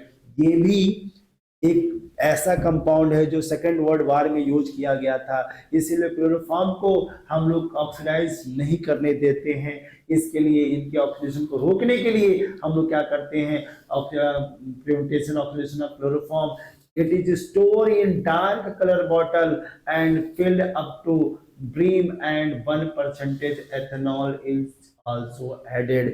इसको टोटली पैक्ड रखा जाता है और ऊपर थोड़ा सा हम लोग एथेनॉल भी यूज करते हैं ताकि इसका ऑक्सीडेशन ना हो। अगर ऑक्सीडेशन हो तो किसका हो, एथेनॉल का हो, क्लोरोफॉर्म का ना हो। कि क्लोरोफॉर्म ऑक्सीडाइज हुआ तो भयंकर गैस निकालेगा, पॉइजनस गैस, जो हमारे लिए बहुत तकलीफ देता है। इसलिए तो मैं प्रैक्टिकल कराता हूँ क्लोरोफॉर्म से रिलेटेड। तो क्लोरोफॉर्म का बॉटल जो आता है जल्दी यूज नहीं करता, ये कहीं फाजिल गैस बन गया तो मैं कैसे वीडियो बनाऊंगा, ये ध्यान देना। तो अगर यहाँ पर देखो, यहाँ पर मैंने यहाँ पर क्या ले लिया, यहाँ पर मैंने एक नया कंपाउंड लिया है। इस कंपाउंड का नाम क्या है, यही तो फाजिन गैस है। तो फाजिन गैस एथेनॉल के साथ रिएक्शन करके क्या बनाता है, नॉन पॉइजनस कंपाउंड बनाता है। इसीलिए क्लोरोफॉर्म के सॉल्यूशन में हम क्या ऐड करते हैं, एथेनॉल यूज करते हैं। अच्छा, क्लोरोफॉर्म और क्या क्या रिएक्शन कर सकता है, एसीटोन के साथ क्या बनाता है, ये बनाता है क्लोरीटोन बनाता है।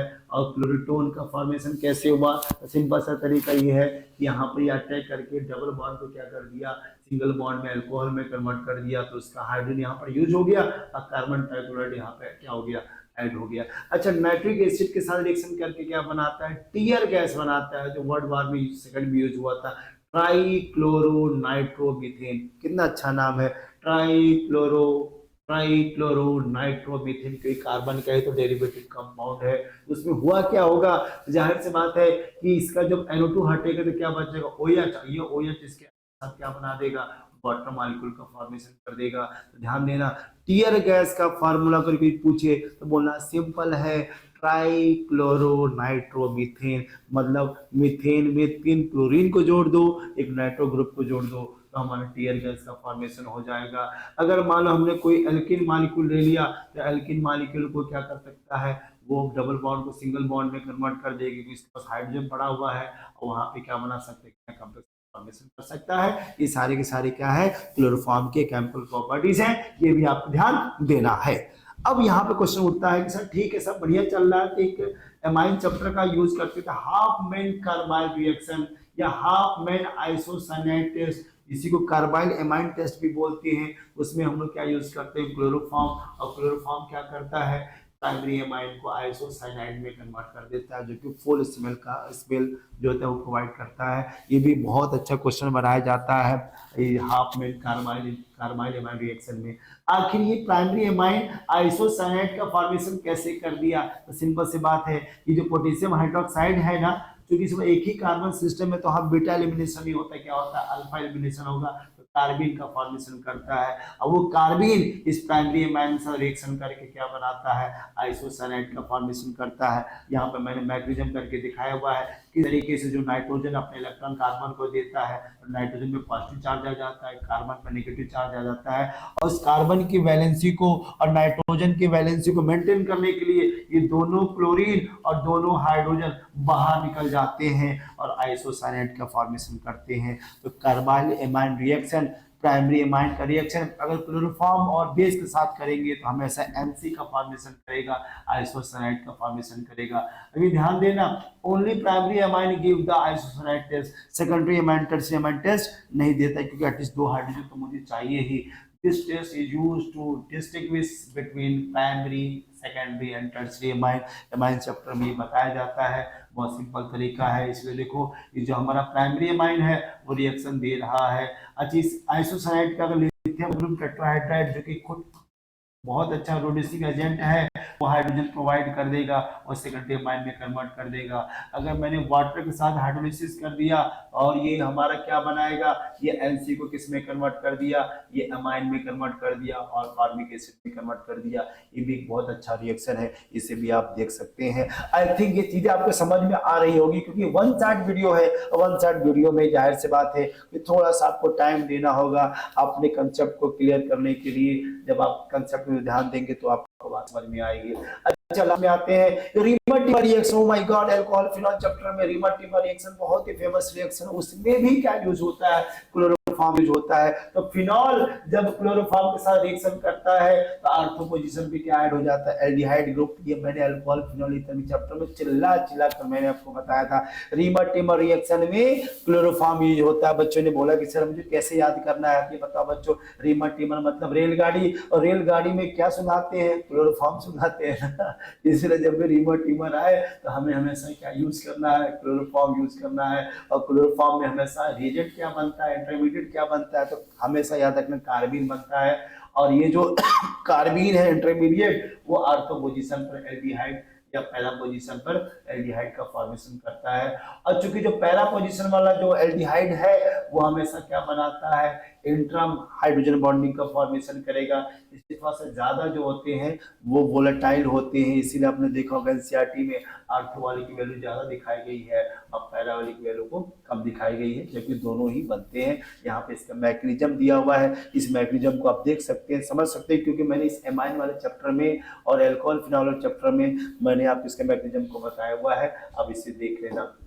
अगर मैं बात करूं कि अगर इन दोनों रिएक्शन को अगर हम बैलेंस करके देखें कि अगर रिएक्टेंट दोनों फिनॉल हो और यहाँ पर क्या हो, क्लोरोफॉर्म हो, कार्बन टेट्राक्लोराइड हो, और यहाँ पे हमने क्या ले लिया, बेस ले लिया। बस अंतर ये होता है कि जब भी क्लोरोफॉर्म आएगा तो ऑर्थो पोजीशन पे एल्डिहाइड ग्रुप जुड़ेगा, अगर कार्बन टेट्राक्लोराइड आएगा तो कार्बोनिक एसिड का फॉर्मेशन करेगा। इसलिए इसको सैलिसाइल्डिहाइड बोलते हैं। इसको क्या बोलते हैं बच्चों, सैलिसिलिक एसिड बोलते हैं। सैलिसिलिक एसिड का पूरा नाम क्या हो गया, 2 हाइड्रोक्सी बेंजोइक एसिड। और पैरा तो हमारा बनता ही है। ये ध्यान देना, पहला रिएक्शन रीमर है, रीमर रिएक्शन है। नीचे क्या बोलते हैं बच्चों, ये भी रीमर रिएक्शन है, लेकिन इसको हम लोग जो है कोल्बे में आपने पढ़ा होगा कि कोल्बे रिएक्शन में हम लोग फिनॉल और कार्बन डाइऑक्साइड के साथ रिएक्शन करके भी सैलिसिलिक एसिड बनाते हैं। लेकिन हमारे जो रीमर है भाई साहब, वो कम नहीं है, वो दोनों तरीके से भी हम लोग इसका यूज कर सकते हैं। अच्छा, नेक्स्ट पॉइंट पे आते हैं, क्या हमारा हेलोइरिन का भी प्रिपरेशन हो सकता है? हो सकता है। हम इलेक्ट्रोफिलिक सब्स्टिट्यूशन रिएक्शन से भी करके हम क्या बेंजीन बना सकते हैं। और आपने क्लास 11 में जीओसी में पढ़ा होगा कि जब हम इलेक्ट्रोफिलिक सब्स्टिट्यूशन रिएक्शन करते हैं, इसका हाइड्रोजन शेल के साथ क्या हो जाता है, बाहर निकल जाता है और उसके जगह क्लोरोबेंजीन का फॉर्मेशन होता है। लेकिन ध्यान देना बच्चों, इतना आसान नहीं होता है, इसका हम लोग क्या लेना पड़ता है, लोइस एसिड लेना पड़ता है। लोइस एसिड क्या करता है, क्लोरीन को इलेक्ट्रोफाइल में कन्वर्ट करता है, इलेक्ट्रोफाइल इस पे क्या करता है, अटैक करके हाइड्रोजन को रिमूव करता है, इसलिए इसको इलेक्ट्रोफिलिक रिएक्शन बोलते हैं। ये हम लोग जो है मैग्नीशियम के टाइम में मैंने आपको बताया भी है, आप इस वीडियो को देख लीजिएगा।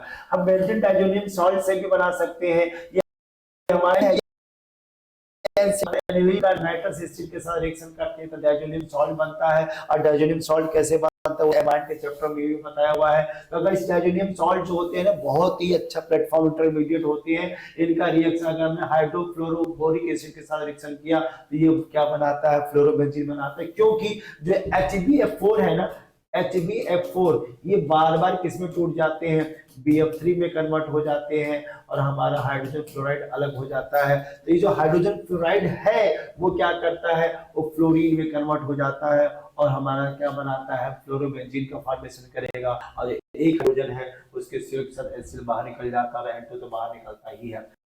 अगर मैंने क्यूप्रस क्लोराइड ले लिया, क्यूप्रस ब्रोमाइड ले लिया, ये हमारा क्या करता है, जो भी हमारा इसके हैलाइड जुड़ा होता है, मान यहाँ पे एसिड ले लिया, ले लिया, तो जो भी हैलाइड कॉपर के साथ जुड़ता है हमारा ये हेलोजन डेरिवेटिव कंपाउंड का फॉर्मेशन करता है। उस रिएक्शन को क्या बोलते हैं बच्चों, सैंड मेयर रिएक्शन बोलते हैं। बच्चों ध्यान देना, गटरमैन रिएक्शन और सैंड मेयर रिएक्शन दोनों का प्रोडक्ट सेम है। लेकिन ध्यान देना, अगर कॉपर पाउडर के फॉर्म में है तो गटरमैन रिएक्शन बोलते हैं, कॉपर हैलाइड के फॉर्म में है उसको सैंड मेयर रिएक्शन बोलते हैं। ये एमाइन के चैप्टर बताते हैं। अरे भैया, गटर मैन मतलब गटर में, अब गटर में कौन गिरता है, जो पाउडर यूज करता है। इसलिए जहां कॉपर पाउडर होगा वो गटर मैन होगा, जहां कॉपर हेलाइड होगा वो सैंड मेयर रिएक्शन होगा। ये आपको ध्यान देना है। अच्छा, हमारा जो हेलोएरीन है वो कितने टाइप के रिएक्शन दे सकते हैं, तो केमिकल प्रॉपर्टीज में न्यूक्लियोफिलिक सब्स्टिट्यूशन रिएक्शन भी देता है, लेकिन भैया बहुत ड्रास्टिक कंडीशन में देता है। इसकी रिएक्टिविटी तो सी कम हो जाती है।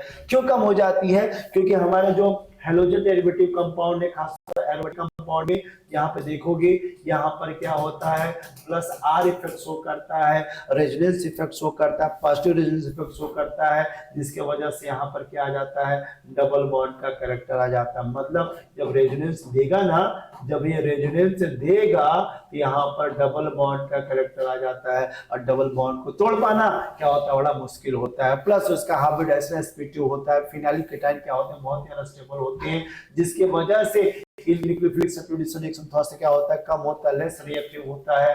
और उस लेस रिएक्टिविटी को आपको बढ़ाने के लिए हम लोग क्या करते हैं, देते हैं, प्रेशर देते हैं, तब जाकर क्लोरीन हटता है और अल्कोहल ग्रुप जुड़ता है। जैसे यहाँ पे दिखाया है, नॉर्मल क्लोरोबेंजीन, यहाँ पे एक नाइट्रो ग्रुप को जोड़ा, दो नाइट्रो ग्रुप को जोड़ा, जितना नाइट्रो ग्रुप को जोड़ते जाओगे तो क्लोरीन का बॉन्ड उतना ही कमजोर होता जाएगा और उसके न्यूक्लियोफिलिक सब्स्टिट्यूशन रिएक्शन की रिएक्टिविटी बढ़ती जाएगी। अगर मैं बोलूं कि क्या हमारा क्लोरोबेंजीन, ब्रोमोबेंजीन, हाइड्रोबेंजीन किस टाइप का रिएक्शन दे सकता है, तो हमेशा ध्यान देना, इलेक्ट्रोफिलिक सब्स्टिट्यूशन रिएक्शन देगा और उसका डायरेक्शन क्या होगा, आर्थो पैरा होगा। इसीलिए क्लोरोबेंजीन का अगर मेथाइल क्लोराइड से रिएक्शन कर दिया तो हमारा मॉलिक्यूल क्या बना, या तो आर्थो बनेगा या तो पैरा बनेगा। मतलब हमारा पैरा वाला हमेशा मेजर बनेगा, मतलब 2 मेथाइल क्लोरोबेंजीन मेजर माइनर बनेगा और 4 मेथाइल क्लोरोबेंजीन क्या होगा, मेजर का फॉर्मेशन होगा। अगर मैंने एसाइल क्लोराइड ले लिया, मतलब जिसमें कार्बोनिल ग्रुप आ जाए, उसी को फिडल एसिड बोलते हैं, तो इसमें जो एसाइल ग्रुप या तो आर्थो में जुड़ेगा या तो पैरा में जुड़ेगा, पैरा वाला क्या होता है, मेजर होता है। इसका नाम क्या होता है बच्चों, 4 क्लोरोएस्टोफिनॉन बोलते हैं। अगर मैंने क्लोरीनेशन कराया तो आर्थो पैरा बनेगा, पैरा वाला मेजर होगा।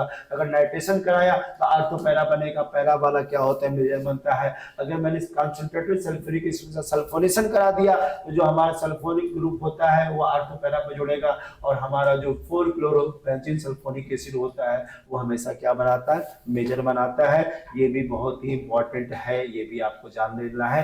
लास्ट में कुछ नेम रिएक्शन जो कि बहुत फेमस है, फिटिंग रिएक्शन। तो फिटिंग रिएक्शन में क्या होता है, दोनों क्लोरीन फ्री रेडिकल के फॉर्म में ये क्या करते हैं, सोडियम के साथ बाहर निकल जाते हैं और बाइफिनाइल का फॉर्मेशन करते हैं। अगर एरोमेटिक रिंग आ गया उसको फिटिंग रिएक्शन बोलते हैं। अगर एलिफेटिक आ गया तो वुड्स रिएक्शन हो गए। और जब दोनों को मिला दोगे, ये हमारे एलिफेटिक है, ये एरोमेटिक है, उसको क्या बोला गया, वुड्स फिटिंग रिएक्शन बोला गया।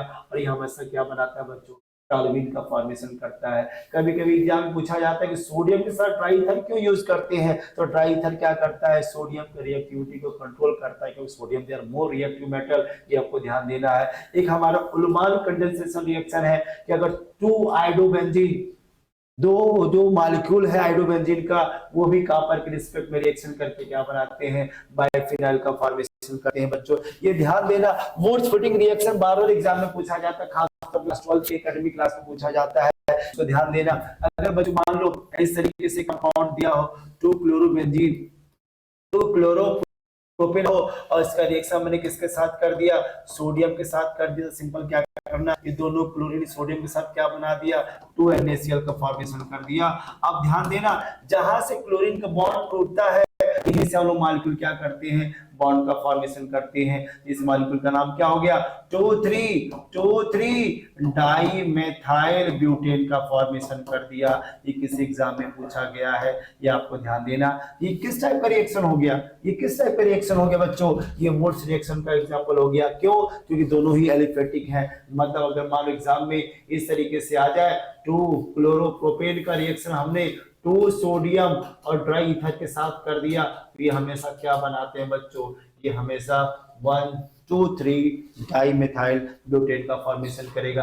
अच्छा वैसे ही अगर मान लो ये हमारा बेंजीन का क्लोरोबेंजीन है, ये हमारे बेंजीन का क्लोरोबेंजीन है, और ये हमारा मेथाइल क्लोराइड का क्लोरीन है, और हमने यहाँ पर क्या यूज कर दिया बच्चों, तो सोडियम यूज कर दिया ड्राई ईथर के प्रेजेंस में। तो सिंपल बात, ये दोनों Cl, ये दोनों क्लोरीन, दोनों सोडियम के साथ 2NaCl का फॉर्मेशन कर देगा, और यहाँ पर क्या हो जाएगा बच्चों, इस बेंजीन के साथ ये CH3 ग्रुप क्या हो जाएगा, जुड़ जाएगा और टॉलुइन का फॉर्मेशन करेगा। अब ध्यान देना, ये वुड्स रिएक्शन है, ये फिटिंग रिएक्शन, दोनों मिला दोगे तो क्या हो जाएगा, वुड्स फिटिंग रिएक्शन होगा। ये बार बार एग्जामिनेशन में पूछा जाता है।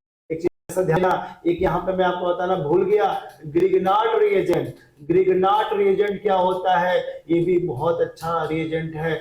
ग्रिग्नार्ड रिएजेंट ये भी बहुत फेमस है। ये कैसे काम करता है, जैसे मान लो यहाँ पर हमने मेथाइल ब्रोमाइड लिया और हमने रिएक्शन किसके साथ कर दिया, मैग्नीशियम और ड्राई ईथर के साथ कर दिया। ये मैग्नीशियम क्या करता है, डाइवेलेंट बॉन्ड बनाता है। ये मैग्नीशियम इसके कार्बन ब्रोमीन के बीच में ऐड हो जाएगा और क्या बनाएगा बच्चों, CH3MgBr का फॉर्मेशन करेगा। उसी को क्या बोला जाता है, ग्रिग्नार्ड रिएजेंट बोलते हैं, RAMGX बोलते हैं। और RAMGX is the good nucleophile का फॉर्मेशन करता है। ये न्यूक्लियोफाइल बनाने में बहुत ज्यादा यूज करते हैं, और एल्डिहाइड कटन चैप्टर में इसका बार होता है। अगर मान लो अगर मैंने इसके साथ वाटर के साथ रिएक्शन करा दिया, तो जाहिर सी बात ये बॉन्ड ऐसे ब्रेक होगा, ये पॉजिटिव चार्ज ये नेगेटिव चार्ज बनाएगा। तो वाटर का OH किसके पास जाएगा, Mg के पास जाएगा। तो क्या बनाएगा बच्चों, MgOHBr का फॉर्मेशन होगा, और CH3 के साथ क्या जुड़ जाएगा, H जुड़ जाएगा, तो क्या बना देगा, मीथिन बनाएगा। मतलब ग्रिग्नार्ड का अगर हम हाइड्रोलिसिस करें तो एल्केन का फॉर्मेशन होगा। ये जितने भी मैंने आपको की पॉइंट बताया है बच्चों, ये सारे के सारे जो है एग्जाम में बहुत आते हैं, पूछे जाते हैं। और मैंने एकेडमिक के साथ साथ आपके कॉम्पिटिटिव टाइप के क्वेश्चन भी मैंने आपको सॉल्व करा दिया है। आई थिंक ये सारी चीजें आपको समझ में आ रही होगी, और मुझे ऐसा क्यों लगता होगा, लग रहा है कि इस चैप्टर आपको बहुत आसान लग रहा होगा, क्योंकि ऑर्गेनिक होता ही आसान है। बस आपको ध्यान देना है कि हमारा रिएक्टेंट क्या है, प्रोडक्ट क्या है, रिएजेंट क्या है, कौन कौन से रिएक्शन फॉलो करते हैं, बाकी वैल्यू तो आप याद करते ही जाओगे। आई थिंक ये चैप्टर आपको आसान लग रहा होगा। Thank you.